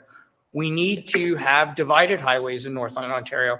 And in the interim, we need to come up with innovative solutions, such as the 2+1 dividers that the Nishming Shores Chamber of Commerce has put forward as ways that we can immediately, at a low cost, improve safety while we're waiting for longer term solutions like divided highways. Thank you, Mike Schreiner. Bonnie Crombie of the Liberals. As you all know, I'm a new Liberal leader and I'm not taking responsibility for decisions made previously. I support the Northlander. It should never have been closed, and we'll be sure to open it because he hasn't gotten it done in the past 7 years. I know. Well, I know. sure. What a joke. Let's talk about, What come a on. joke. Your municipalities need to be provided with the sustainable funding you need for your roads. These are critical networks for you. They're life and death for the flow of people, for the flow of goods, and we're moving our children as well. As we all said, we'd put in the 2+1 on Highway 11 and 17 and expand 68 kilometers of Highway 69. There's a lot of work to be done, but you need the snow clearance as well. And I imagine the municipalities' budgets for snow clearing are through the roof. They should be cleared within the first 12 hours down to the bare pavement to make the roads safe, because they're treacherous. I know it and you know it, and they're treacherous in the summer as well. I remember being on 129. Sorry, Bonnie Crombie, that's your 1 minute. I'm sorry, and the afternoon is flying by, and it is now time for the closing statements. So you have up to 3 minutes in reverse order from the opening. We begin with Mike Schreiner of the Green Party. Well, first of all, I just want to say thank you to my colleagues for being here tonight. Thank you or this afternoon. Thank you to Fauna for hosting today, and thank all of you for being here. either in person or online. This is democracy in action, and we need to strengthen our democracy, something I believe deeply in. You know, I understand times are tough out there right now. So many families are struggling to get by, to find an affordable home, pay the grocery bills, maybe have a nice March break with their kids. And that's exactly why the Ontario Greens are fighting for fairness, fighting to make your life a little bit better after 7 tough, long years, fighting for generational fairness so that people in the North and the South can actually have an affordable home. You know, we've put forward a plan to legalize housing within existing urban boundaries so we can quickly start building homes people can afford in the communities they know and love where we have infrastructure. We would remove fees and charges on starter homes to make them affordable for young people again. We would actually start protecting renters because there is no city in Ontario where a full-time minimum wage worker can afford average monthly rent. We would actually have government get back into the building of affordable and deeply affordable nonprofit, co-op, and supportive housing with wraparound mental health and addiction supports. Because nobody in Ontario, when housing should be a human right, should be homeless tonight. Over 81,000 people in encampments right now. That is so wrong. We would lower taxes for people earning under $65,000 and households under $100,000, saving you up to $1,700 a month. Paying for it by asking the wealthiest tax bracket to pay a little bit more so we have fairness in our tax code. We would reverse the $1,500 cut per student in education so our students don't have to learn in overcrowded classrooms. We would actually make the investments we need for people to have access to primary health care and to end hallway medicine and ensure that mental health is health and work towards covering it under OHIP. And we would protect the places we love in this province. You know, I love to go fishing. I love to go canoeing. I grew up hunting. You can't do those things if you have a government that doesn't protect the nature that protects us. As we see the increasing frequency and severity of unsafe weather events fueled by the climate crisis, we have to protect our farmland and our nature that protects us. We can help people be able to afford things like giving a free heat pump program like PEI and New Brunswick have to lower your energy prices and address climate at the same time. We have solutions, but we need local champions, green MPPs to come to Queen's Park and deliver those solutions because that's the kind of fair Ontario each and every one of you deserve. Thank you, Mr. Schreiner. Now, Doug Ford from the Conservative Party. First of all, thank you, Mike. I want to thank our other colleagues for being up here. You know, folks, this election is about leadership. Who do you trust to protect your family, your jobs, businesses, and communities? This election is about who's going to protect the people of Ontario. Over the last 5 weeks, we've seen what the next 4 years will look like under President Trump's White House. He'll shift the goalpost every single day on a whim, creating economic chaos every single time he does it. Whether he imposes tariffs tomorrow, next month, or next year, President Trump will continue to use tariffs to get what he wants. We have to be eyes wide open. Tariffs will devastate northern industries like mining, steel, and forestry. They'll put thousands of northern workers' jobs at risk. President Trump doesn't know what all we know, that Canada is not for sale. Canada is resilient, we're strong, and we'll stand up to President Trump and the tariffs. To protect Ontario, I'm asking the people for a strong, stable, 4-year mandate so we can outlast and outlive the Trump administration. The stronger the mandate, the better we'll be able to protect communities and families and businesses around Ontario. As we face down the threat of Donald Trump's tariffs, Ontario and Northern Ontario has never been more important. Northern Ontario is blessed to have an abundant supply of critical minerals. The US needs it, the world needs it. But our critical minerals don't do us any good if they're sitting in the ground or being shipped off to China. The future prosperity of our province, of our country, unlocking economic potential of the ring of fire is absolutely critical. We need to do more. We need to do it faster. The need to speed up permitting and approvals of critical minerals in the ground, processed, shipped right here in Ontario.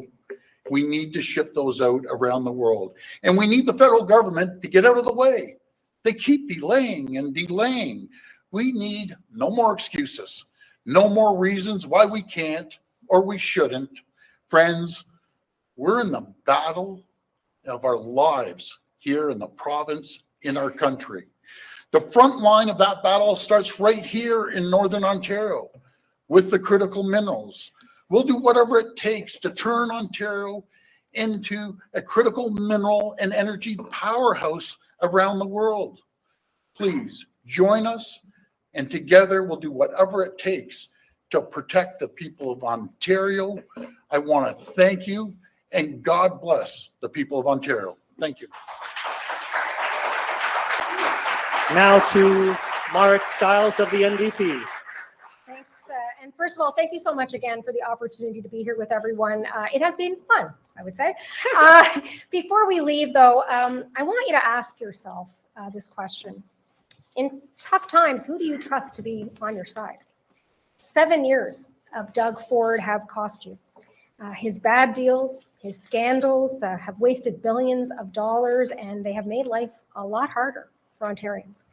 He delivers for the wealthiest, the insiders, but never for the rest of us. And he's been singing the same song, folks, for 7 years. You know, most Ontarians, if they quit their job or they didn't show up for work, they wouldn't expect to get rehired. But Doug Ford does. And he thinks he can pull one over on Ontarians.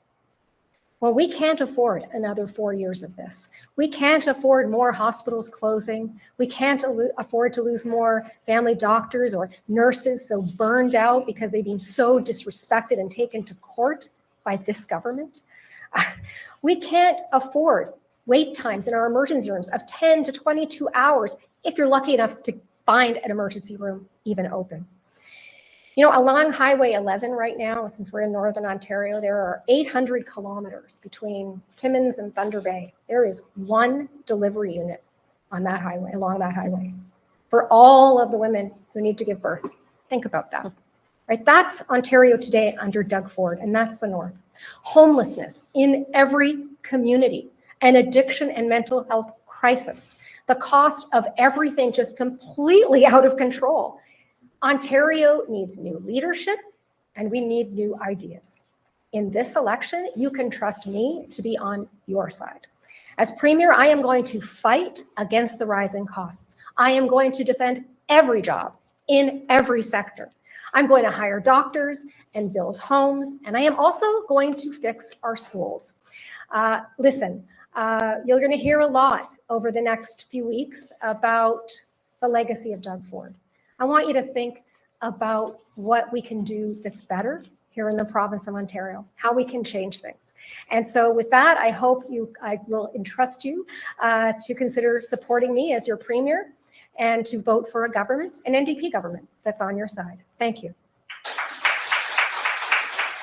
And now 3 minutes to Bonnie Crombie of the Liberal Party. Thank you, and thank you for having me here. As you know, this is my first time on this stage. Previously, I was mayor of the city of Mississauga, so I've run a government, a pretty successful government for almost a decade. It was very fiscally responsible, but I really feel on social issues, as I hope I've demonstrated to you here today.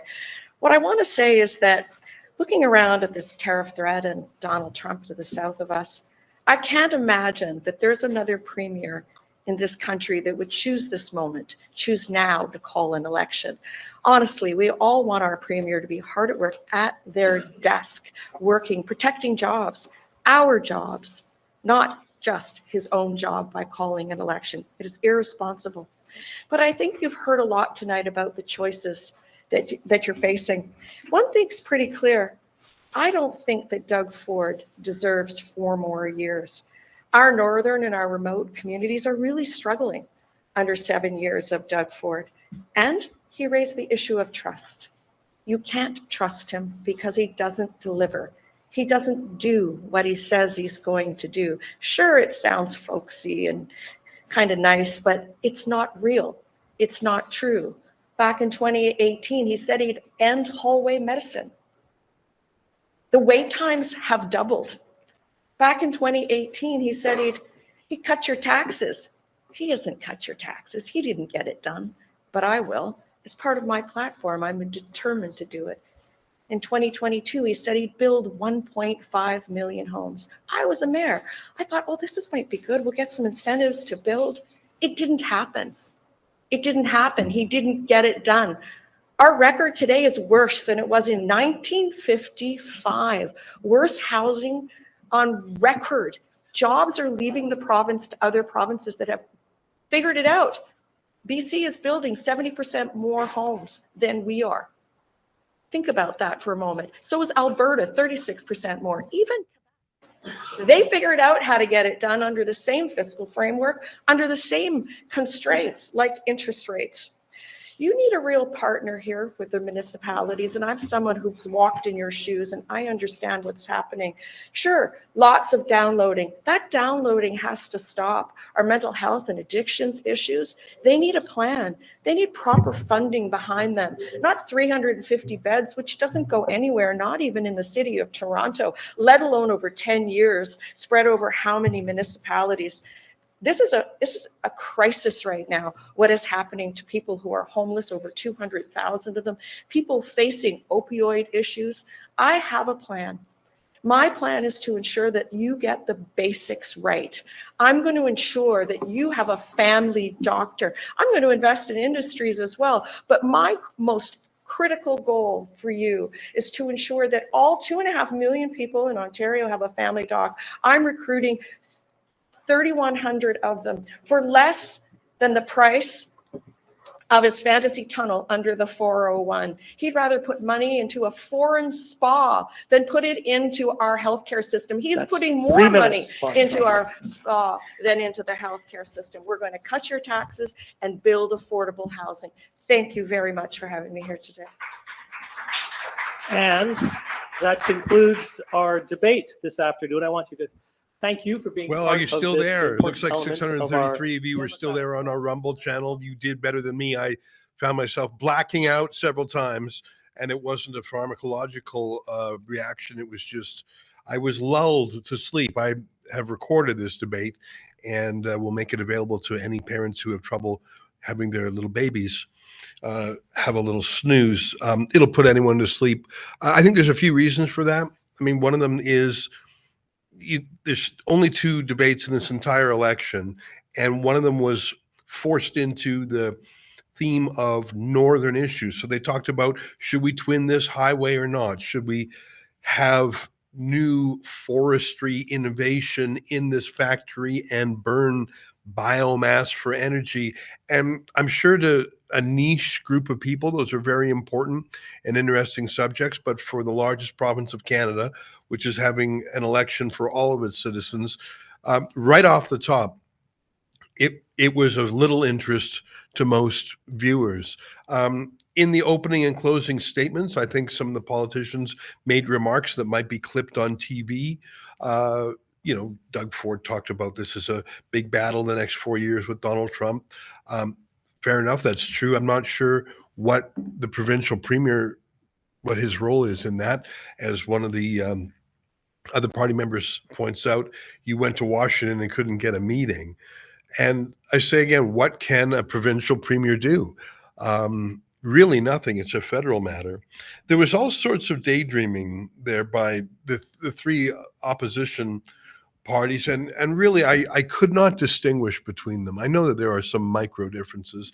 They all talk about building homes and, we're going to get everyone a doctor. Really? You're just going to do it. You're just going to get it. We heard both proposals for tax cuts, but increased spending and increased programs. I don't know how that works exactly. There was some reference to the crisis that we all see, 80,000 people apparently in encampments. Those are little, homeless tents on the street. I bet the number is actually much larger. No one dared talk about one of the root causes of that, which is mass unvetted immigration from low-skilled people in the third world. Of course, you bring in 5 million temporary Canadians, and you don't vet. You basically, anyone who pays $10,000 to a diploma mill gets a visa. Of course, you're going to stress the systems. And by the way, I'm sure a lot of the mental health and drug addiction is either people displaced out of traditional social services, or many of them might be foreign nationals as well. I jotted down one phrase from the green guy there: unsafe weather events. We need to spend money to stop unsafe weather events. Yeah, maybe if you pay more gasoline, that'll change the weather. I thought the whole debate was dumb, and maybe I just haven't watched debates in a while, but I felt like it was the kind of debate that you would have at like a high school debating competition, that level of sophistication. People would say they would just accomplish things, but with no hint of how it would be done. There was criticism of a massive taxpayer investment in electric vehicle batteries, but none of the criticism was that should not have been done. They were sort of saying the bet was wrong, but like no one here was actually calling for a reduction in spending. No one here was actually calling for a reduction in immigration. No one here actually had a concrete proposal of what to do about Donald Trump other than shake your fist at him and maybe throw a few more bales of $1,000 bills on the fire. I thought it was a terrible debate, which means Doug Ford won.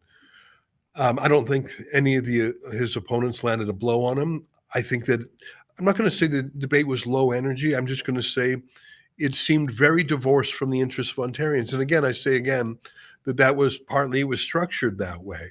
The host was a low energy host who took the first 10 minutes just to do some talking on his own. It was weird to me that he was reading sort of a bio of the candidates and he was reading their talking points. I thought that whole thing was weird. So I thank you who stayed with me to watch this. I'm going to make sure I read any super chats that may have come in, or Rumble rants. Nancy sent in $28 on YouTube. I so appreciate you, Ezra. Love to Israel and love and prayers for the free world and democracy. Well, thank you very much, and thanks for your generous gift as well. Myro, the rebel herbalist, says the ISPA Act should be abolished. There's no place in law and is hindering the education of students. I don't know what law that is. Jude Habersi says Doug Ford wasn't a conservative. He is a JT Liberal supporter. He's going to fight Trump. You're so right. He really seems like he's modeling his communications after Trudeau. Although I think when he went down to Washington yesterday or the day before, he sort of turned away from that. No, I think Doug Ford really is, as one of his critics said, being opportunistic here. He thought, I could smash and grab an election in winter. No one's paying attention. I mean, really, if you're an Ontarian, first of all, most people don't pay attention to politics. They're so busy trying to earn a living, raise the kids, get started in life, whatever.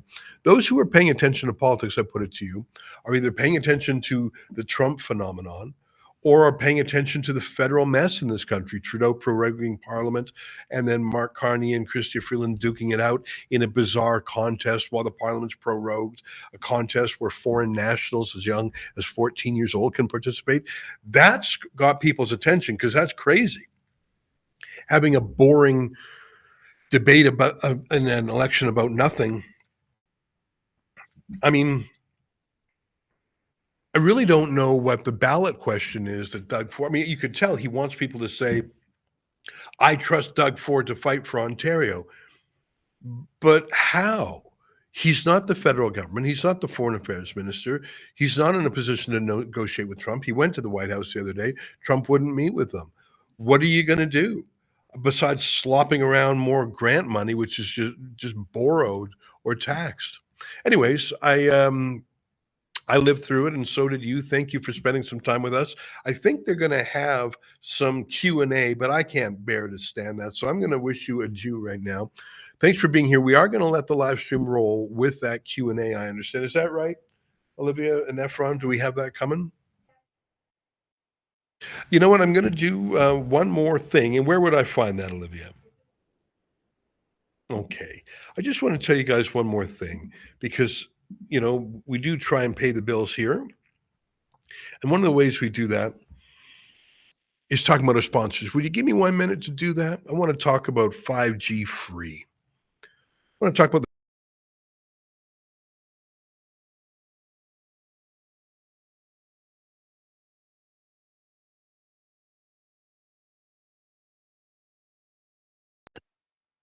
close to Florida and full-blown wars in Ukraine and Israel. The world is at its most unstable point since World War II, and with nuclear weapons, the stakes are 10 times higher. How do people like you and I stay safe? Every prepper needs to have RadioGuard ACE, the only FDA-approved drug to treat radioactive fallout.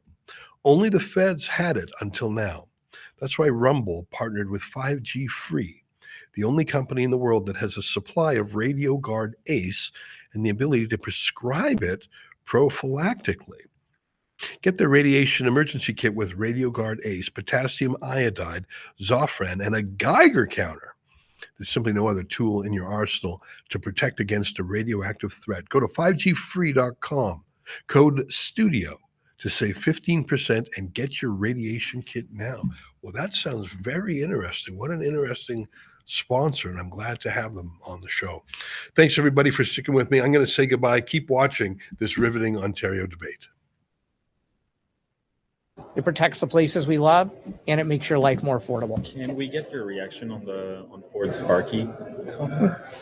Yeah, you know what? I think I made it very clear tonight or today that a premier who says he's actually going to throw people experiencing homelessness in jail, combined with a premier who appears to be making jokes about bringing back the death penalty, is not the kind of premier that's going to build the caring, fair Ontario that I believe the people of this province want.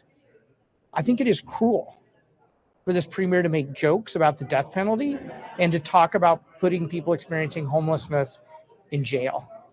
We have more humane, more loving and caring solutions we can provide, especially when it comes to housing people, our neighbors, moms, dads, sons, daughters, nieces, and nephews who need help.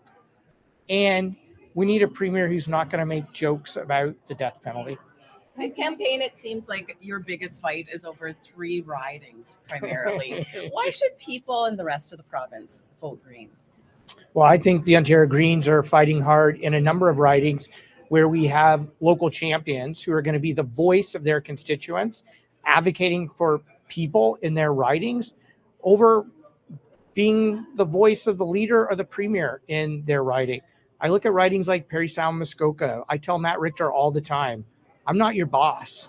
The premier's not your boss. The people of Parry Sound, Muskoka is your boss. Wellington, Halton Hills, Bronwyn Wilton, a local councillor, who be a strong advocate, especially on food and farming issues. Bruce Grey Sound, local councillor Joe Lougheed. Again, another local champion who's going to be the advocate for his community, not the leader's voice in his riding. I look at Dufferin Caledon, former mayor of Orangeville, Sandy Brown. We have Chris Rivard right here, and Temiskaming running for us. We have a number of strong candidates all around the province. And what separates Green candidates from all 3 of the other parties, we're not a leader-centric party.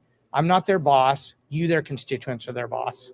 Mike, can I get your comment on Doug Ford's saying he won't build a house on a blade of grass or a dandelion or whatever that was? Yeah, I think if there's anyone on the stage today, and if you listen at Queen's Park, the person who has been the boldest on delivering solutions to address the housing crisis has been the Ontario Greens and Mike Schreiner. I'm the one who's trying to get Doug Ford to say yes to removing the zoning rules that prevent us from building homes that people can afford in the communities they love. I'm the one trying to get the premier to say yes to a first-time homebuyers plan to take fees off and taxes off of homes to save first-time homebuyers up to $150,000 while at the same time having an affordable communities fund so that municipalities have the money to build infrastructure.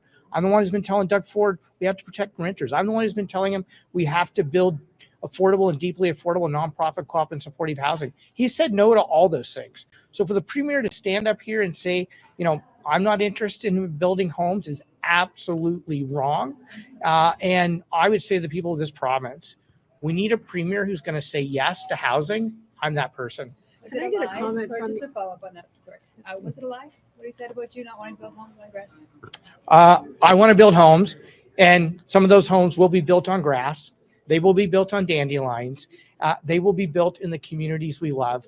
I don't want you to have to move away from the community you grew up in, or I don't want you to have a long, expensive commute to get to work. I want you to have an affordable home close to your family, close to where you grew up, close to where you work.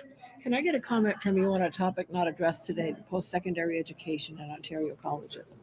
Yeah, no, it is a critical issue. And when I talked about especially the importance of modernizing the forestry sector, but I would say work and the importance of training workers, not only in forestry, construction, nursing, healthcare, across the board, the cuts we're seeing to post-secondary education is going to do real damage to students. You're already seeing colleges in this province closing down programs, critical programs that are necessary for training workers and making our economy good. The Ontario Greens have a plan to start restoring the base budget funding back to our colleges and universities. Our young people deserve that. It's critically important to our economy. But unfortunately, under the Ford government, you're seeing college and university programs cut, and you're seeing it becoming increasingly more difficult for students to even get admitted into college and university. One last question. Mr. Schreiner? Yep. Sorry, you did a whole bit on northern issues today. Talked about highway safety. Yes. Not one of you mentioned the carnage on the northern highways caused by poorly trained drivers, especially those in transport trucks. Yep. What do you have to say about that, sir? Yeah, we absolutely need to have standardized MTO testing of transport truck drivers.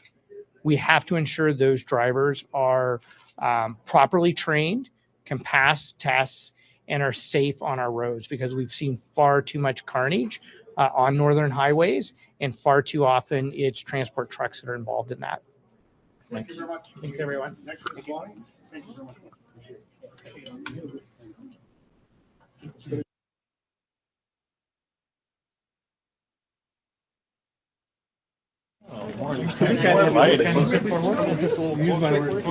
Even closer, hi. I feel like I just walked out of the gallery. I've seen this before. First of all, maybe your comment about these posts by your Thunder Bay Superior North candidate, appearing to support some of the things from Jian Ghomeshi, even something about Bill Cosby. So the candidate has apologized for the tweets, and there's one thing we share in common, and he wants to defeat Doug Ford and ensure that everyone in Ontario has access to a family doctor. Why are you keeping him on? Because I think this was a long time ago, and that he's a representative, he's an elected official today, and he's apologized. Yes. Can you reiterate your stance on transportation? A little bit of moans from the crowd when you mentioned the Northlander. Oh, I and Liberal support for it. I think that came from the minister who lives here. As I've said before, I support the Northlander. I wouldn't have supported the decision to cut it, and it should be back. I know I've heard for 7 years that it's coming back, yet I don't see it in operation. I support the Northlander. I would like it to be operative, and yes, I'm completely committed to ensuring that the Northlander is back. Bonnie, many of the and ridings funded. in the north, especially this one, had a Yeah. heck of a time getting candidates. This was a riding that had a two-time cabinet minister elected back to back, and they had to get more or less a parachute candidate to come in. And there's other ridings in this area or south of us that have had trouble getting candidates. How do you explain that? Yeah, well, I'm a new leader, and of course, is either have been either government held ridings or have deep ties to the NDP. But I think the good news is our message is getting through, and people are very open to the fact that we are going to provide the basics for them. We're not about fantasy tunnels under the 401 and giving $2 billion to a foreign company, a foreign spa at Ontario Place. We're going to get you a family doctor. If there's one thing I am going to do is ensure that everyone in Ontario has a family doctor. We're going to recruit doctors. So even in the north, you have adequate coverage. We're going to hire nurses and PSWs. I'm going to cut your taxes. How do you plan to hire, I'm sorry, given the Yeah. dire shortages of doctors and nurses across Ontario and the incredibly long wait times, again, across the province, not just necessarily North America or North Ontario issue. Saying it and doing it are two massively different things. Yeah, a massive commitment is required, and it's my number one priority. And I have a plan that lays it out and how we will hire 3,100 new doctors. So yes, some long-term will increase the number of medical schools. We'll double the number of residency plans because there are foreign trained doctors, including our own children, who sometimes go abroad to get trained in the US and the UK, even Poland, who want to come back but don't have a residency spot open for them. We're going to incentivize doctors on the cusp of retiring to stay on a little longer. And we're going to put more doctors through the mentorship program, better known as the Practice Ready Ontario. It all adds up to 3,100 new doctors. We will incentivize them to serve long-term in more rural, remote areas, northern communities, and in Francophone communities as well, to ensure that the needs of our Francophone communities are met. What's your reaction to the Eglinton Lawrence candidate, the NDP candidate there, dropping out at the last minute and encouraging people to vote Liberal? Yeah, I don't know all the details. I know that I have an excellent candidate there, Vince Gasparo, and I think he's going to win. So I'm not going to speak about other parties and other candidates. Can you clarify what it is that you would upload from municipalities to the province? So for instance, mental health, housing, homelessness, addiction issues, that requires a strategy, a province-wide strategy. It's been left on the shoulders of individual municipal leaders. I see, and I was driving that point in the debate, that I see mayors and reeves, using their own devices, coming up with strategies that will work in their own towns. Then we get together in meetings and we share best practices, what's worked. That's not acceptable. That shouldn't be on the back of the property taxpayer. There needs to be a coordinated strategy led by the province and properly funded by the province. Can you also clarify what your party's going to do about development charges? I believe your platform says only some homes will see them exempted. But I think yes, I believe you said that they all would. Well, family-size homes of 3,000 square feet or less will see the exemption of development charges. I call those the hidden taxes upon closing. It'll help make the cost of building, and of course, that is a very large home nonetheless. We didn't want to subsidize the building of the monster homes. It's a good size family home. So on 3,000 square feet or less, we will remove those hidden taxes at the closing. It will help drop the cost of development, of building, and it will also drop the price to the consumer. Yet I have a plan through the Better Communities Fund to ensure that the municipalities are made whole. What's your response on this video of Doug Ford at the police gala with those sparky comments? Well, what can I say? The premier, he always flip-flops. He says one thing one place, and then he says something else. We've heard him make statements when he thinks he's in a private setting on opening up the Greenbelt, and then he assured us he wouldn't, and then he went and tried to do it. So he flip-flops all the time. So it speaks to his character. We're never really sure where he stands. Is it Doug Ford that you saw at the police gala, or is it the Doug Ford that said, oh, no, his staff said he doesn't stand by that statement? So he flip-flops. I think it's bringing US-style politics here to Canada, which I don't support and I don't like whatsoever. And he'll have to wear those comments. Obviously, I don't agree with them. That it was a joke. It's a pretty serious matter to joke about, I would say. I think it speaks to character. I think he was in a room he thought was friendly, and he felt that he could say what he wanted, much like that dinner he had with developers when he told them he would open up the Greenbelt. That's what I think it shows. Can I get your thoughts, please, on strong colleges, a strong post-secondary sector in Ontario? Well, we know that this provincial government doesn't properly fund our post-secondary institutions, that, they're funding their operating rates at about 30%. in other provinces, it's up to 60%. So I think we need strong colleges to prepare our kids for the jobs of tomorrow. And I believe strongly in post-secondary education would fund it properly. Now, if your follow-up question is going to ask me, am I going to raise tuition? That is not my plan. I think our youth are struggling. We have to find every means we can to ensure they go to school. And so as a result, we're going to increase the OSAP that's permitted. We're going to take the interest off it. We're going to lengthen the amount of time to pay it back, and we're going to increase the threshold from $30,000 to $50,000 at which starts required to pay it back. And may I finish? And then we're going to create 40,000 jobs for those young people through co-op positions, internships, placements, etc., to ensure they can start working. Thank you. You plan on financing the University of Sudbury? I'm a big fan of University of Sudbury. I think you should be funded. I know there's a relationship right now with Laurentian, and we will speak more about that, but I feel very strongly that we need French language education here in Sudbury and in the north. In Sudbury and last question. Bonnie, there's a few instances today where you try to debate the Premier about his housing record, and he essentially threw your own as Mayor Mississauga back in your face.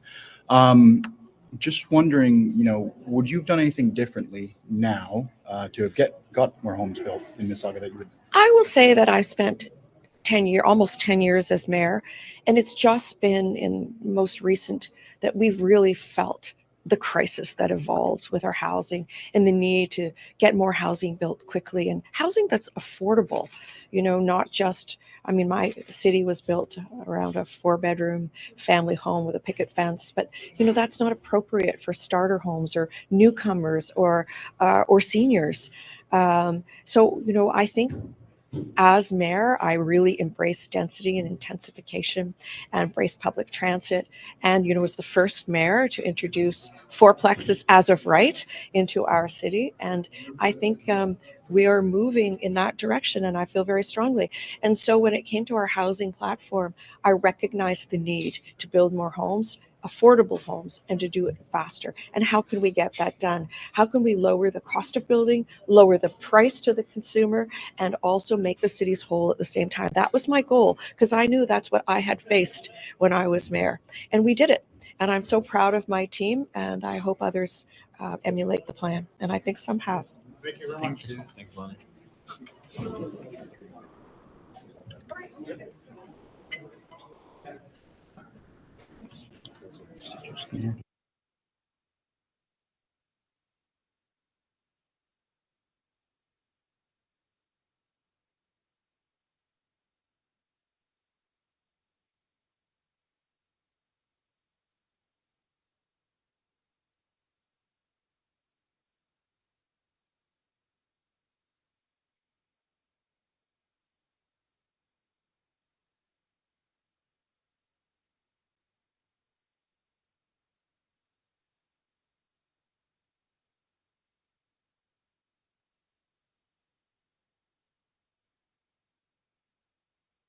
Hi, how you doing? Good.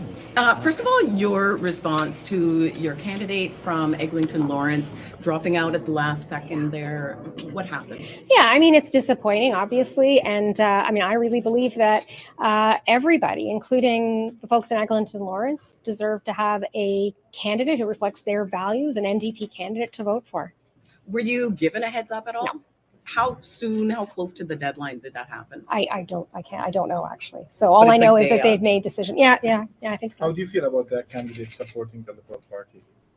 Honestly, look, as I said, I think that everybody should be able to vote for a candidate that shares their values.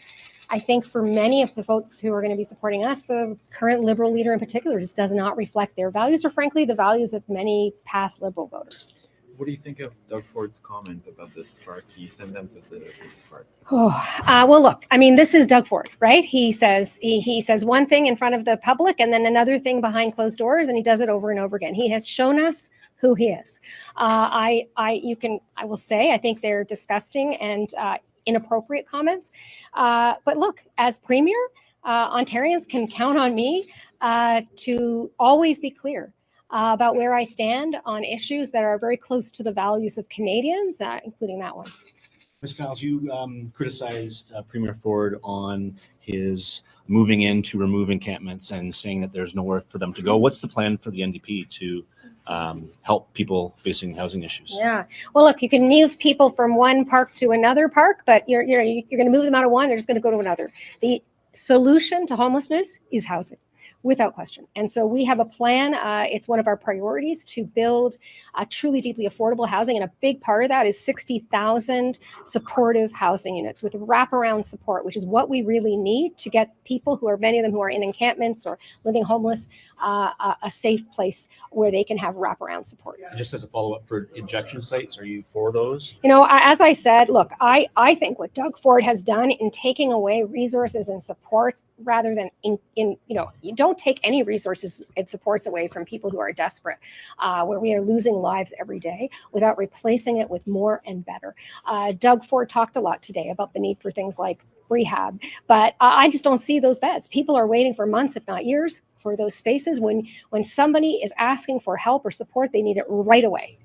It's absolutely essential where they need it, when they need it. There's a flip side to that coin, though. People are feeling less safe in communities. They're Yeah, seeing absolutely. homeless people downtown. They're seeing people that have obviously mental health or drug abuse issues downtown. And people feel in cities like North Bay and probably many others are frightened to go downtown, and they don't even want to go downtown. Yeah, and merchants feel the same way. How do you fix that? Is Yeah. it fixable? Look, I mean, the solution, and we have a crisis. There's no question. Every community that I visit in Ontario, there is a homelessness and addiction crisis, a mental health crisis. It is in every corner of this province. After 7 years, it is worse than ever before. It was bad already, and it's worse than ever before. It's an epidemic, and it's a crisis.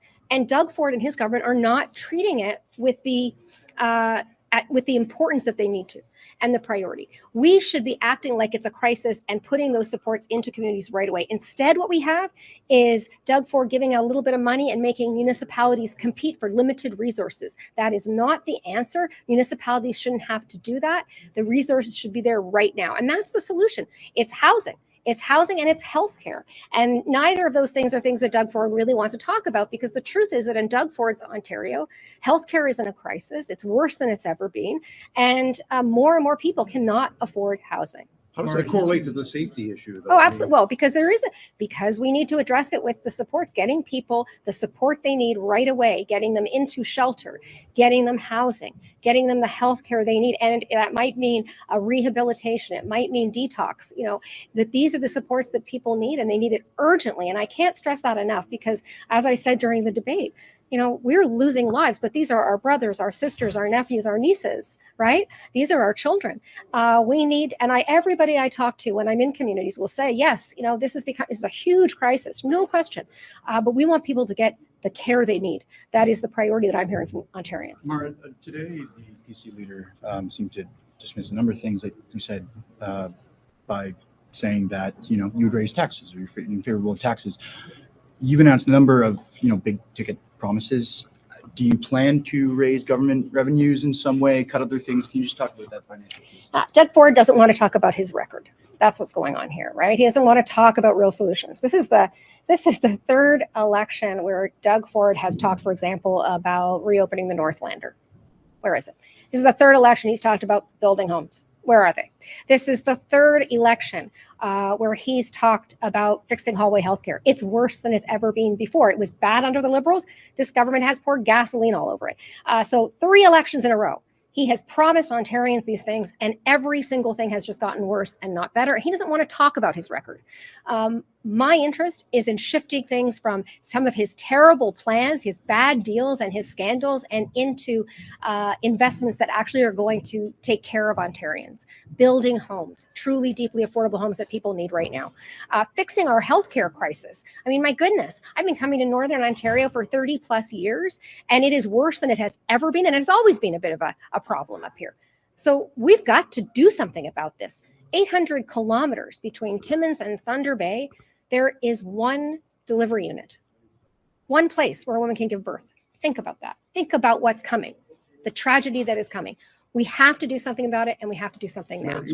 Charlie's question was about taxes. Can you please answer? Yeah, no, I think, look, first of all, we're not talking about raising taxes at all. And in fact, what we're going to do is offer people a grocery rebate so that they have more money in their pocket, lower and middle income people, so they can afford food, because the cost of everything is through the roof. There's no question.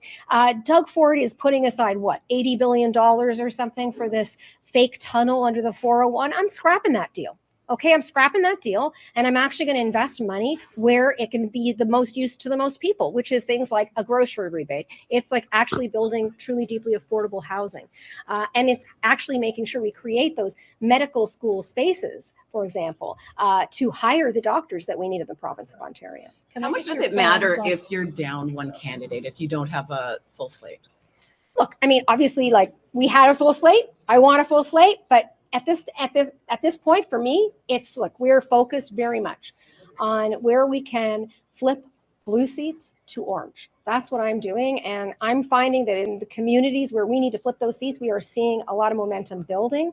Sault Ste. Marie, I mentioned the other day, but I'm in Sault Ste. Marie a couple of days ago in the middle of a snowstorm. 200 people show up. Just to show their support. Like, it's out there. And I feel like people are just starting to wake up to the election a little bit right now, which is common. But especially when Doug Ford called a snap election. I think Doug Ford thought people were just going to sleep through this, that he was going to pull one over on them. And I think Ontarians see what life is like under Doug Ford. After 7 years, life has never been tougher than it is before, and I think people are ready for a change. Mayor, you talked about the two elections, though. Doug Ford won a big majority in 2018, Yeah. won an even bigger majority in 2022. So if all these people are unhappy with him, why does he keep getting reelected? Well, we'll see, won't we? We'll see in a couple weeks what happens. I think people are tired of the lines that he was feeding out there today, because they know what's happening in their lives, right? He says that he's building homes and he's helping the economy, but the truth is that we've lost manufacturing jobs. The truth is that here in Northern Ontario, people have seen him make choices to send jobs to the United States instead of jobs that could have gone here to Northern Ontario, to say Thunder Bay.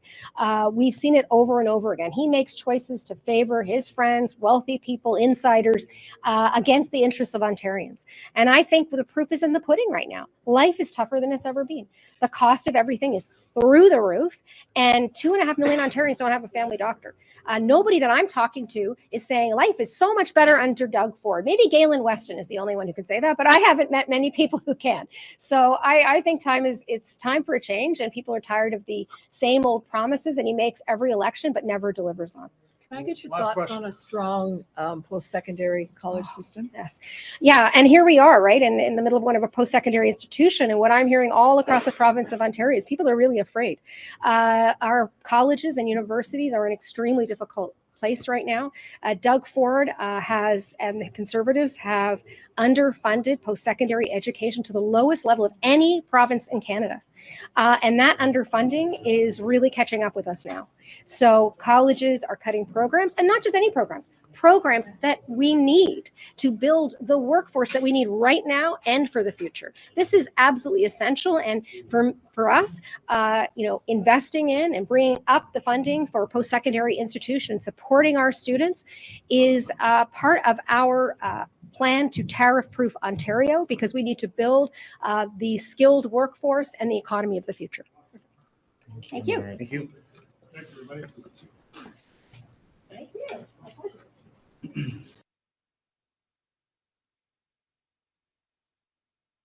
Because of timing, there is an event that Doug is gone to, so he's not staying. But our Phenom's second vice president, Lynn Watson. No, we don't. Okay. Nobody wants to ask. Isn't this an event, though?